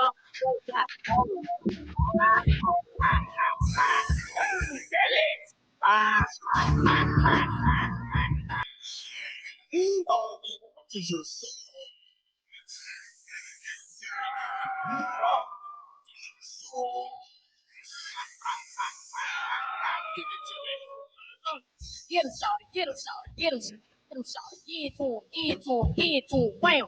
Get him started, get him started, get him started, get him started, get to him, get to him, get to him, wham. Get him started, get him started, get him started, get him started, get to him, get to him, get to him, wham. Get him started, get him started, get him started, get. Oh, hey, hey, hey, yeah. Yes, sir. Yes, ma'am. The whole world will know who I am. This little D on the beat, bang it, lay down with your boy, you know I'm the jam. Yes, sir. Yes, ma'am.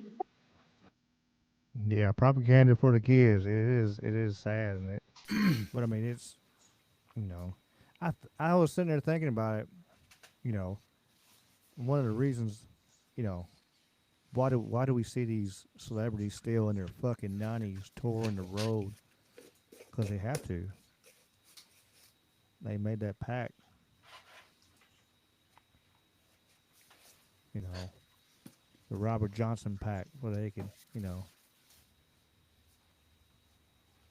they can get out there and play the music and be famous, but they gotta do what they're told to do and continue on until they get used up.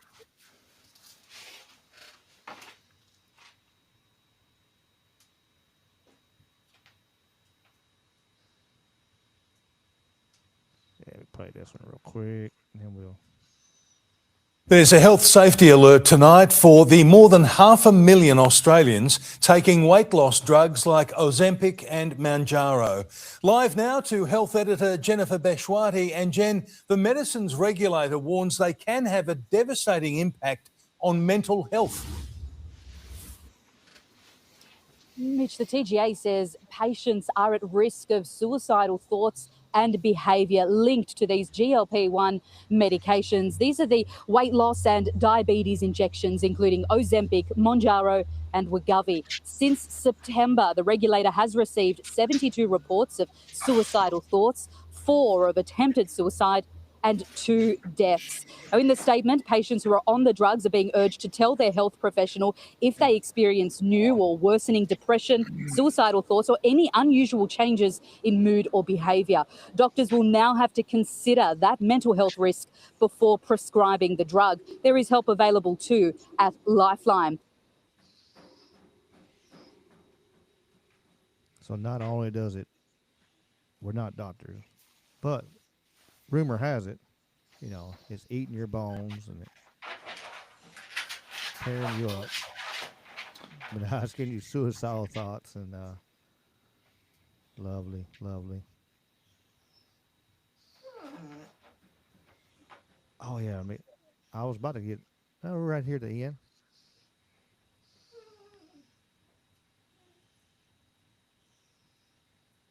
We're at the end right here. Mr. fucking Beast.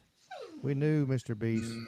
We've been thinking, the theorists have been thinking that there's something going on. There's a reason why he got so big so fast. Something going on. And yeah. Then we Hi, I'm Rod Shaw, president of the Rockefeller Foundation. I'm here today with Jimmy Donaldson, better known as Mr. Beast. How's it going? And we are together, the Rockefeller Foundation and Mr. Beast, launching a great new partnership together. Yes, we're going to try to inspire the youth all around the world, change lots of lives. Lots of big projects coming up. We'll tell you more about it in the future, but I'm honored to be working with the Rockefeller Foundation and Let's Change the World. And we're excited to work with Jimmy and his awesome team. They are already helping kids in Africa and around the planet. We're going to take that to the next level together, and we couldn't be more excited. Thank you. Yeah, let's throw the devil horns up. When you're working for the devil. Sounds good. I met him at an event. I don't know how much I can say, but there's just like this super exclusive event with just all of these really rich and famous people. And I just did not belong there at the time. How'd you get invited to that event? Island in the Bahamas? Well, I just can't say too much, but I just remember pulling up and there's like dozens of guys with just like assault rifles and stuff. And I was like, oh, it's like that high level of an event. I don't even know how to put into words. Like everyone there was either like ultra famous or just like a billion. So he got to meet the upper up.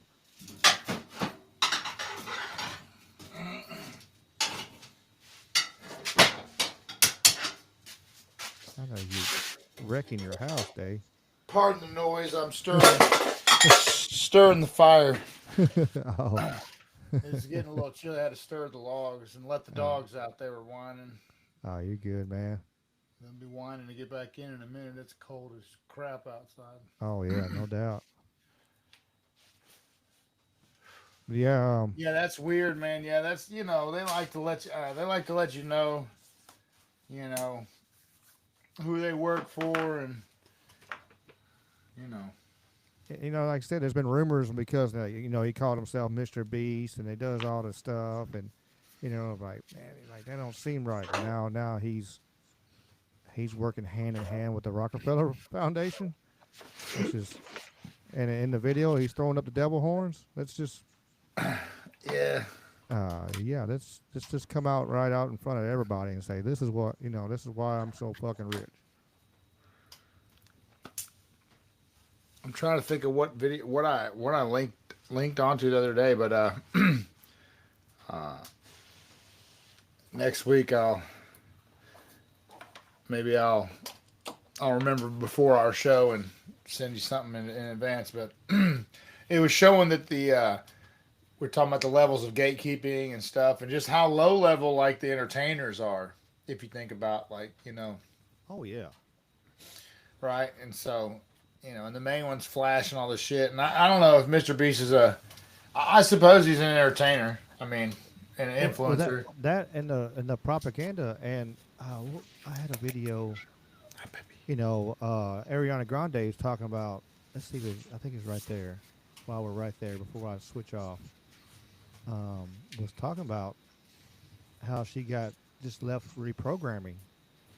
Yeah, right here. And then if you look it up, it's interesting. Let me play the video real quick. Let me slow down for everybody can see, and that because I'm gonna be saying shit. Have a release date. You know what? They did the Brighter Days memory erasure treatment to me, so I'm having trouble remembering the details. They're foggy because Let me play that part again. they did the Brighter Days memory erasure treatment to me, so I'm having trouble remembering the details. They're foggy because at the Brighter Days clinic they do the memory erasure. The memory erasure. They erase my memory. It's a little. Is that a reference to the eternal sunshine of the spotless mind? Is that what they call the place? The Jim Carrey movie? Oh, damn! I hit the wrong button again. No, it's actually, if you actually, I like using Grok and stuff, and this, off the bat, you put in Grok, it's fictional, but here is the Brighter Days Clinic. Transform your mind, transform your life. Transforming minds through cognitive recalibration and subconscious reprogramming. Break free from your limiting beliefs. Embrace your evolution with us.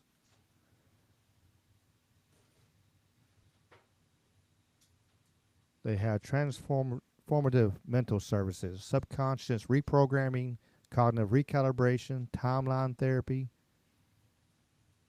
No, this is a real fucking place. It's a real. Oh yeah, no doubt. You can't trust any of those AIs and all that stuff. I was curious what it was going to say on it, and Karen, I was curious of what it would say, and it did. It popped up and it said that it was fictional, and then somebody actually, I didn't even. Somebody else had done it. It was in the chat, and then I showed the Grok, and then turned around, and somebody actually commented under it. It was like, "Hey Grok, what about this right here? What about this website?" And it didn't say shit. It didn't reply. So, it's one of them things where it's like, yeah. I think it's right here. Hold it, I think it's right down here.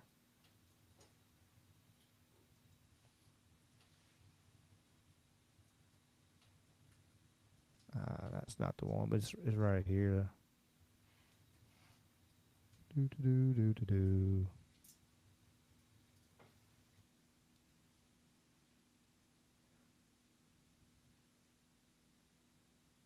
But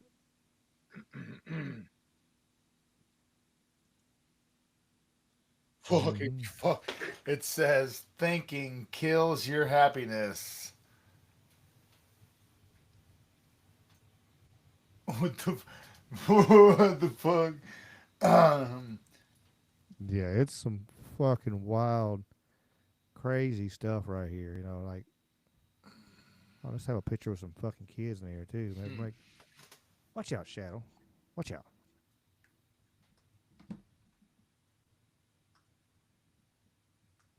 There you go. Shadow's trying to do.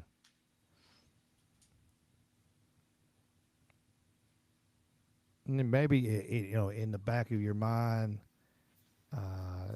maybe it'd be a concept. Hey, you got some bad past trauma or something like that. You want to turn around and try to get rid of, but yeah.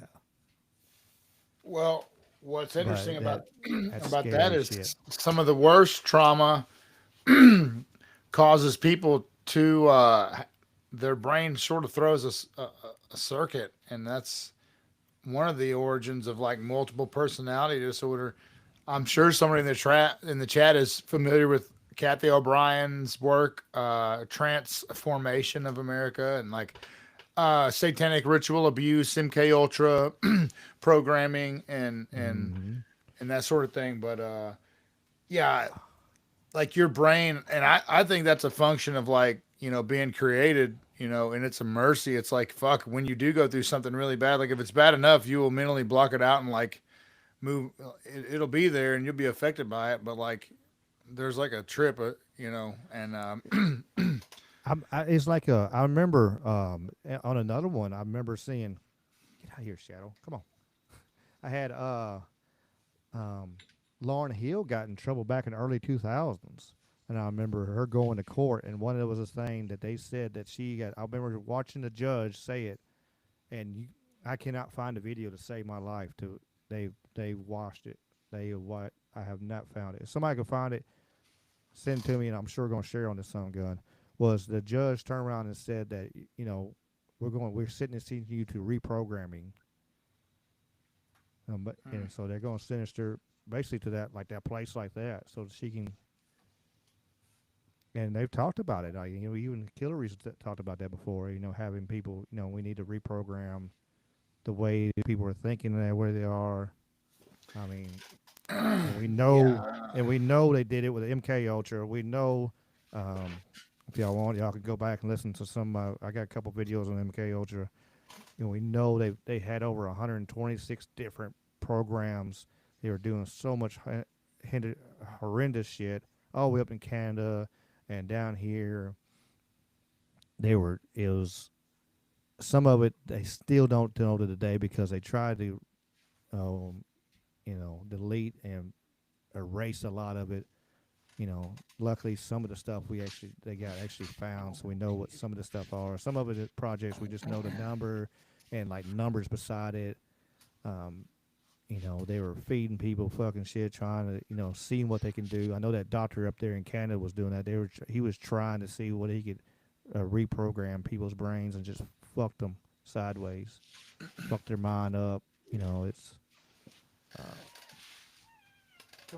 But I'm sure they learned all kinds of wonderful things in their process. But let's get it a positive note. That's enough. Check out this little bird feeder.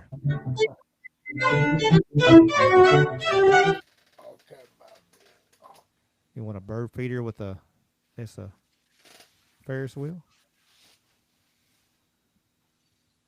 The cats would go crazy over that right there. You stick that sucker out there and be absolutely insane. And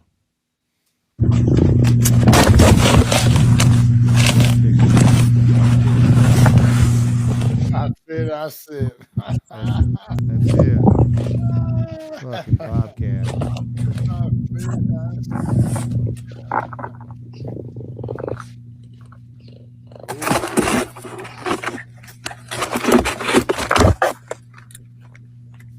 That noises them big cats make too, man. That sucker just.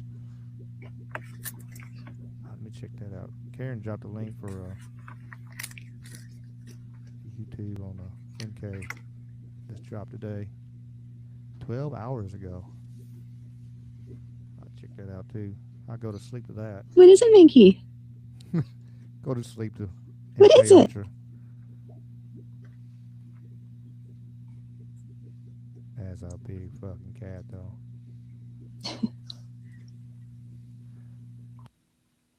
Good with the bang, smile with the same. Love what you. My bad. That's that link. I got it locked in though. That's a good three. I mean, it starts with. Oh, that was me. Oh, that's you. Okay, okay. That was for whatever. I couldn't believe when they posted the video. I was like, I clicked on the music and it was like, what the hell? This is Memphis folks. And remember what you had. Messing with the ones who helped me in the time. Gotta take the good with the bad. Yeah, I was like, what? They gotta be. Man, that's you can't tell me shit right there. You put that on. Yeah, this is Bob. Bob loves his personal space. And this is Claire, and Claire loves Bob's personal space. Pretty good. Look at, speaking of big kitties, look at this big bastard. This is the sound of it. Oh man. Протеины какие-то. Трафлю. Тоже взрослый кот. Я знаю, что ты знаешь. И? Слез. Слез нахуй. На, нахуй. Ну вот, блядь, поутру получается вообще все. Здесь вылезет. Cat's a cat, dude. They got this not. На, нахуй. Shadow knocked the Christmas tree almost on my head the other night. It's a Charlie Brown Christmas tree. I mean, it wasn't a big Christmas tree, but I heard boop. I looked up and she's sitting on the shelf. And the Charlie Brown Christmas tree is on the ground. Значит, мы едим яйцо. Ну, жареное, понятно, котится, блядь. Ему куда ты, блядь, там пиздишь? We grabbed that out of the storage, huh, bro? Так он их спасал. Yeah, I put it up there and... Ах ты, подлятина маленькая. Иди, блядь, в детсад, в детдом. Oh man, that's intense, bro. It is. That's a fucking intense cat. You better be on point. Yeah, I'm not putting my hand in my mouth. I know this might be AI. I don't know. It might be AI, but it's still fun.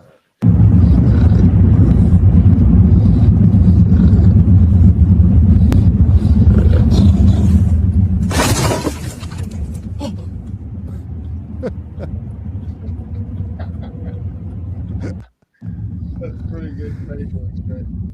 And then big bulldogs like that will do that. They'll fucking fall asleep just like that. They'll just kind of go.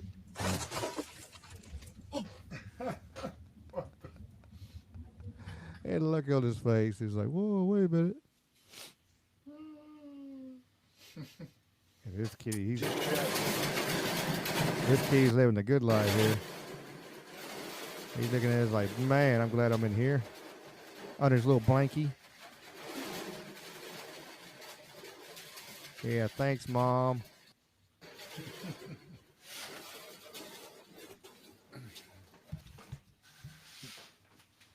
Oh, this is pretty cool right here. Let me big it up. This ain't a cat video, but it's just a cool, like, a book from the 19th century that picks the Rhine Valley. It's in like 3-dimensional. It's pretty. Check this out. It'll help if I hit play.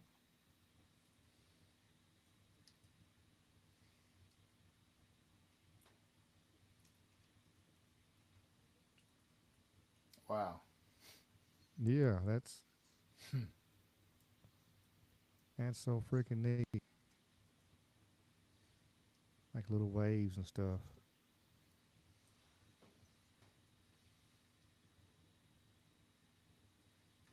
I thought it was kind of pretty damn neat. And like I said, hell, they did it in the 1800s. That's pretty cool. Yeah. Oop, let me break this big. Come on, stop it. Grandpa made himself a Narnia door.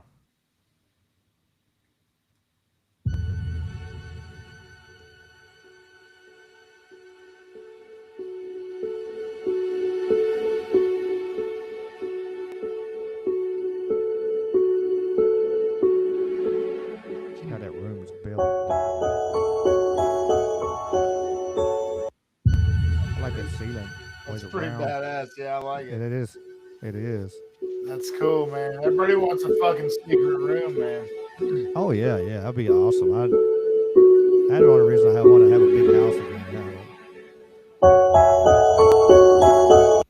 I don't have a little. The beams, they're probably false beams. They look good though. It's really cool.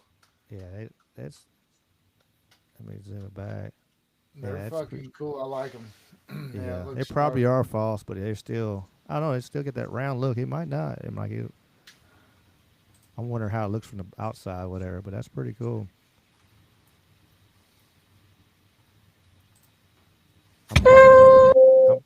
I'm gonna get freaking. Not for this one, but y'all cat lovers will like this one. These beautiful things that I've got. I want you, I need you, oh God. These beautiful things that I've got.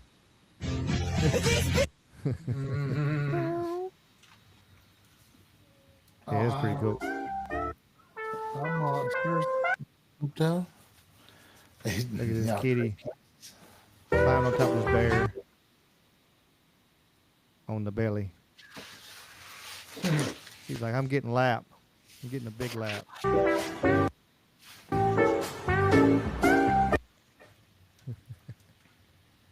know that song gonna get me. Oh yeah, I seen this video on Facebook and stuff, and then I found it on here. A raccoon, I'll read real quick. A raccoon broke into a closed liquor store, and he took care of the bottom shelf where the scotch and whiskey was stored. He got a little tipsy. A raccoon broke into a closed Virginia liquor store and drank alcohol from the bottom shelves over the weekend. An animal control officer says the raccoon was found Saturday, passed out next to the store's toilet. The officer says the raccoon then sobered up after a few hours. Officials says they released him back into the wild. A raccoon. Name him. It'll be an inside joke for us, Dave. We're gonna name him Dylan.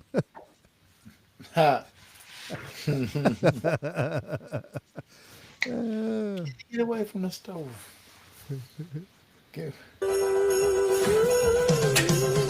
Everybody's favorite time when they have cats.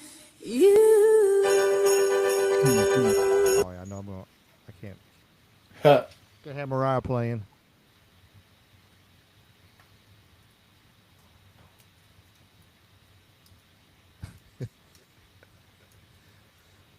My parents they don't put any bulbs on the very bottom of the tree.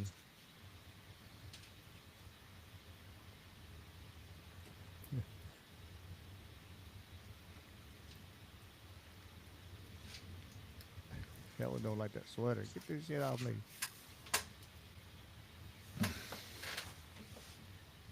They were like, why don't you have a big Christmas tree? One, ball humbug. Two, yeah, that's that's why.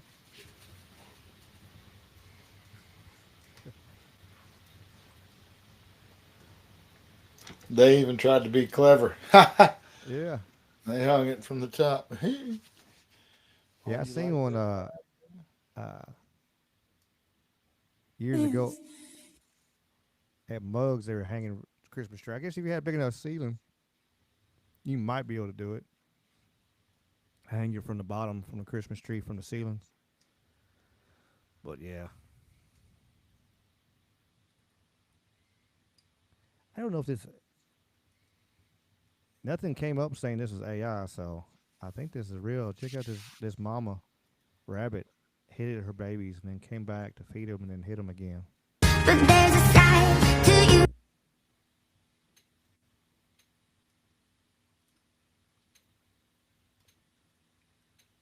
Get out of here, rat.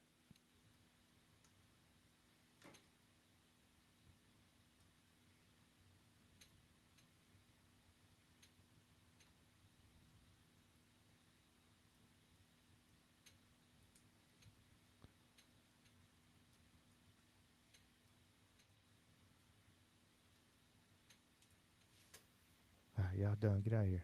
Get up. Get in there. I said, if it is real, that's pretty neat. Them rabbits knew kind of, hey, get back in the hole.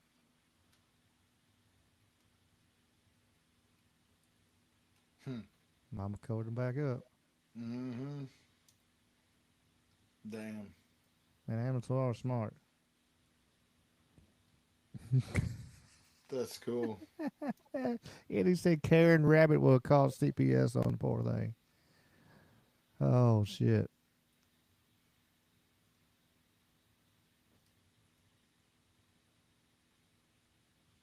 Oh. Yeah, you got to check here. If you're going to get a live Christmas tree, if you're going to cut it down, you got to check them trees because you might get your friend. Look what we accidentally took home. Oh my gosh. It played dead. Oh my gosh. I think it's dead. It's not dead. It was playing possum.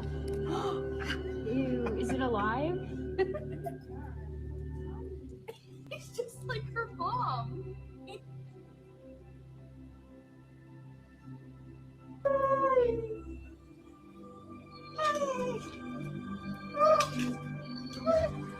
Oh, Tommy, buddy. He's...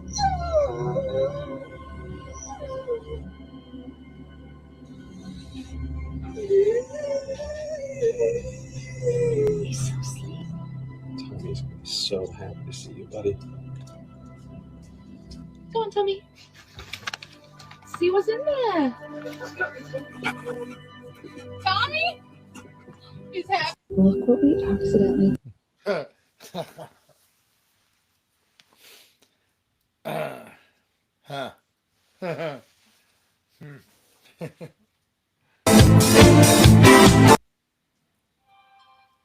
Little Optimus.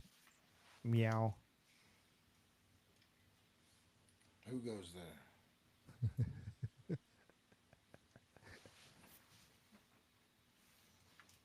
Hi, kitties. Hi, my mouse.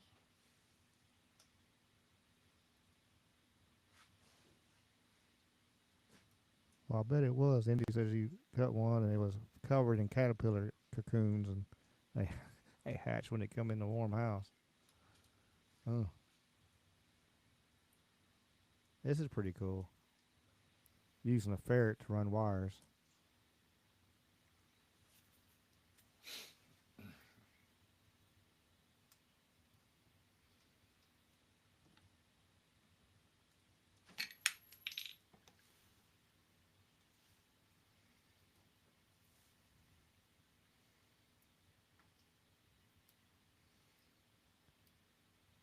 That's pretty smart.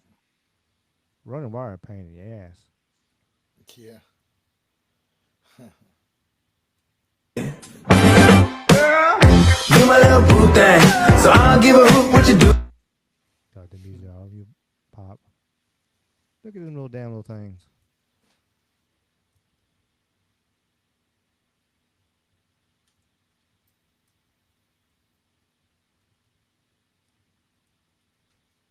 Miss Kitty wouldn't know what to think about that. Trying to figure out what in the blue hell.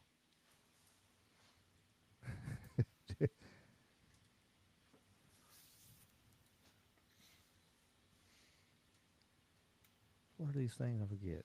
Oh, galagos.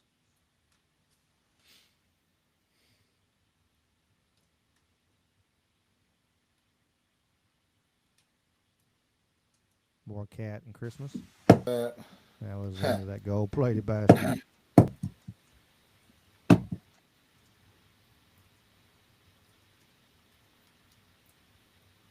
hate when it does that. Oh, there it goes.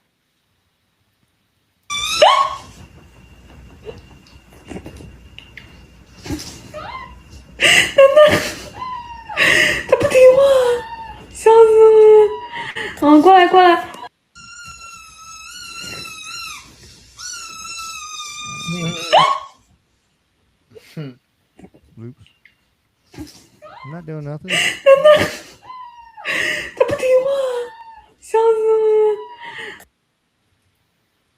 Look at the little squirrel.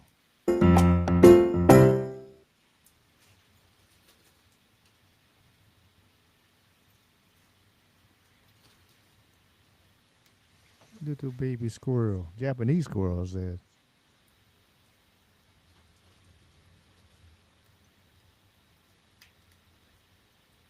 Boop, back in the tree it goes. Double squirrel videos. You've been fed before. How do I give it water?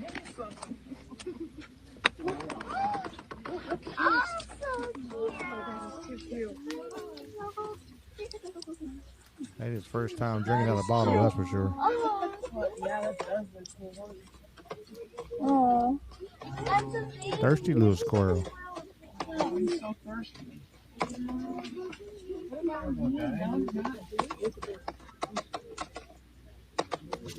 So I got to tell you, one day Now they're gonna drink out the squirrel. That's the question. You're done. Probably about 300 squirrels.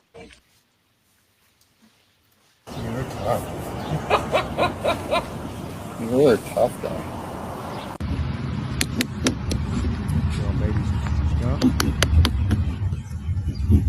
Where's your mommy at? You're so tiny. Where's your mommy? Oh my gosh. Poet, what is this? What'd you do? What did you do? Don't you scream at me.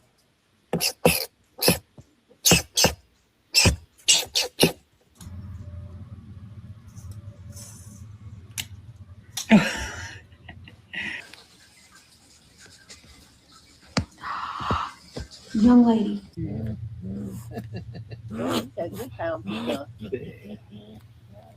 Chocolate. Jesus Christ, I got you some goddamn blueberries. It's just a baby.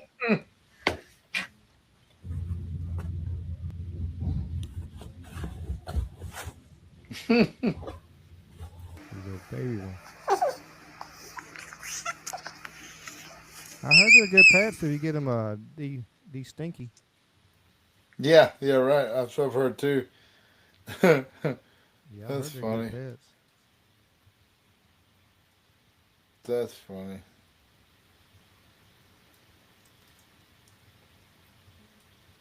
Yeah. Well, that's the end of my. Yeah, they removed their scent glands so they can't spray. Not you're in deep shit. But yeah, they removed the stink glands on this one right here. Damn shadow.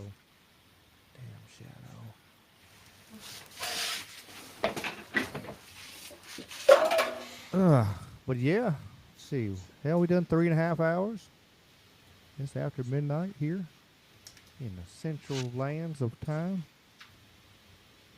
We appreciate y'all listening. And Dave, Brother Samuel, what you got any shout outs for us tonight? No, not directly. I'll think of some for next week though. Shout out to the chat. How about that? Hell yeah. Appreciate y'all. Y'all been a great. Glad you enjoy Ophelia. Hope you come back for more. Thanks. Let's see who we got. Let me get my mouse going. Got Carl and Sweets, of course, is here. What is it? The Den Mother of the Knights of the Storm. That's how Franco calls you. Karen Carpenter was here. Mike the Algorithm.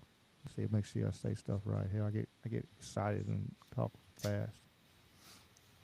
Glad you were able to make it tonight. We got Gordian. They got Indy.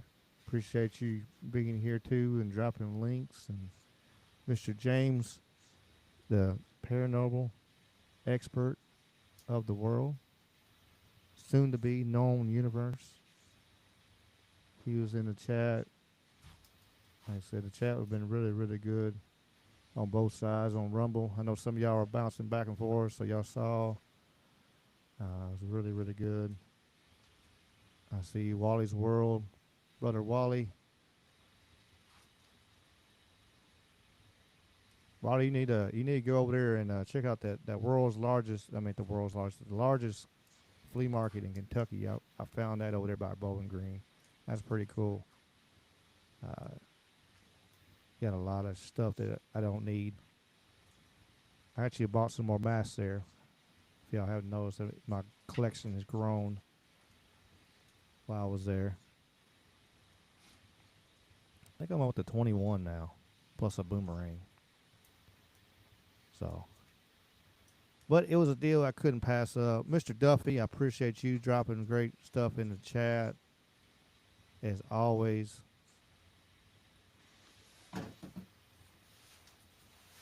Don's always left. Let's see what we got. Tate, appreciate you being here if you're still here. JM, I know JM has called it a night, and let me go down a little bit longer. Let's see. Know we had some more, but I appreciate y'all. I appreciate y'all to keep coming back.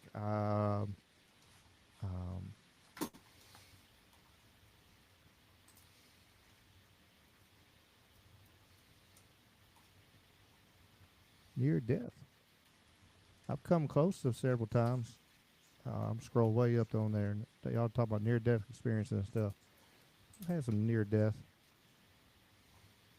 Come close. I hadn't seen the light in the tunnel yet. I haven't been that far yet. I came out almost dying. Just had to hit that scrolling up and everything. I told you that story I had today about me being at the hospital, the med. When you were born? Yeah. Yep. Yeah. I had 11 babies, only 2 survived, and y'all are looking at one of them. So I always wonder whatever happened to the other one, if they're still kicking or not. But I appreciate y'all. Like I said, y'all keep coming back. It's what makes us want to keep doing this, because y'all keep coming back and want to listen, and the chat so smart and adding to the content. And if you got anybody you want me to bring on, talk with, you got somebody would be interested in coming on here, just holler at me, drop it in the comments if you want to, or you got the link tree right there. I know Indy just dropped it, and so y'all just let me know. I'm just keep on growing, keep on doing stuff. Yeah, it was crazy. I spent my first few weeks in the hospital. My poor mom. I guess I'll finish just telling the story on it real quick. Yeah, when I was born, the nurse had strep, and she gave to everybody in that ward strep throat and strep, and my mom. They gave my mom, handed me to my mom, of course, and she was holding me, and then they came in there and took me from her. And she couldn't touch me for like a couple weeks. I still got little baby scars on top of my head. Actually, you can, when I had hair on top of my head, you could actually see where the needles had gone in my head. Now you can't really tell. But back when I had hair many moons ago, you could actually see it. Mom and Dad didn't have to pay any doctor bills. I guess that's a plus. They should have sewed a living dog shit out of them, and we could have been living. They could have bought them a house or something, But it is what it is. They were just happy, Mom would tell you straight up. She was just happy that I was still alive and still here, because they didn't look good. And I guess ever since then, I haven't really been sick very much. I really haven't been sick. Only time I've been in the hospital is for crazier stuff, car wrecks, and wisdom teeth getting taken out, and that's about it. So, but I appreciate y'all, and we'll hit this Indian music, and much love to y'all. Keep on coming back. We're gonna keep on growing. We're gonna keep doing what we're doing, and telling it like it is, and only we know how. Just straight shooting, blunt. With a laced with a little profanity, but appreciate y'all.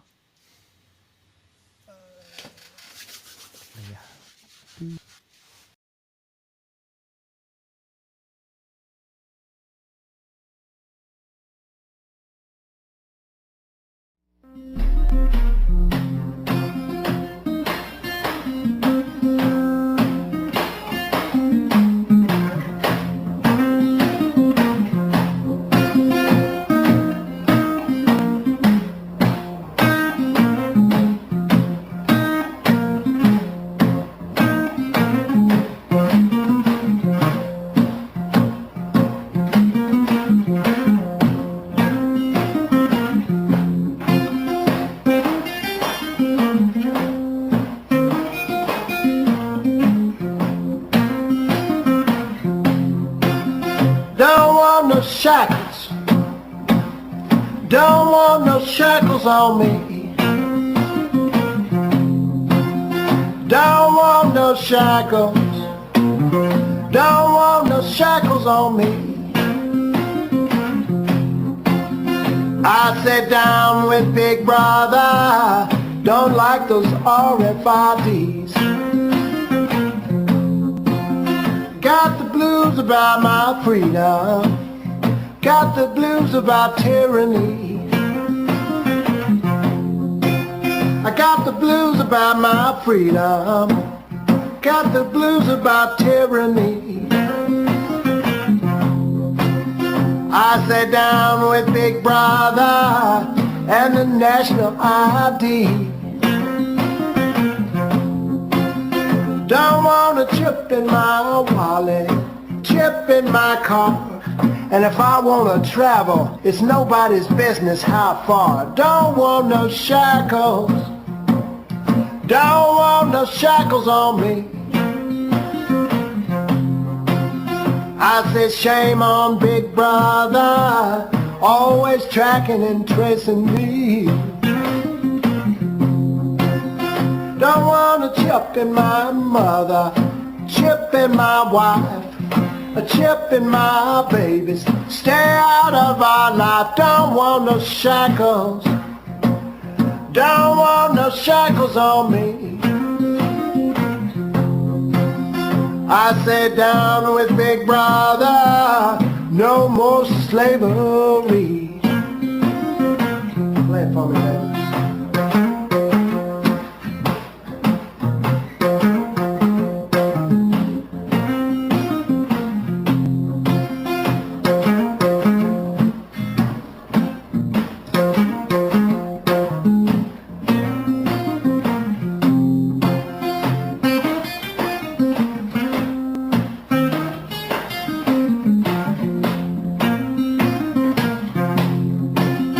Now, do you want a chip in your forehead, a chip in your arm, always tweaking your brain and causing you harm? Don't want no shackles.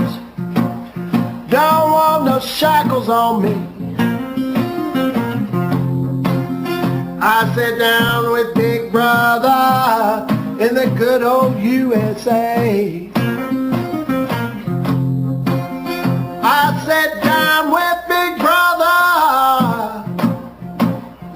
down with Big Brother, down with Big Brother, down with Big Brother, down with Big Brother. Don't want a spy chip in me. Everybody, I sat down with Big Brother, down with Big Brother, down with Big Brother, down with Big Brother, down with Big Brother. It's all about liberty. I have come here to chew bubblegum and kick ass. And I'm all out of bubblegum.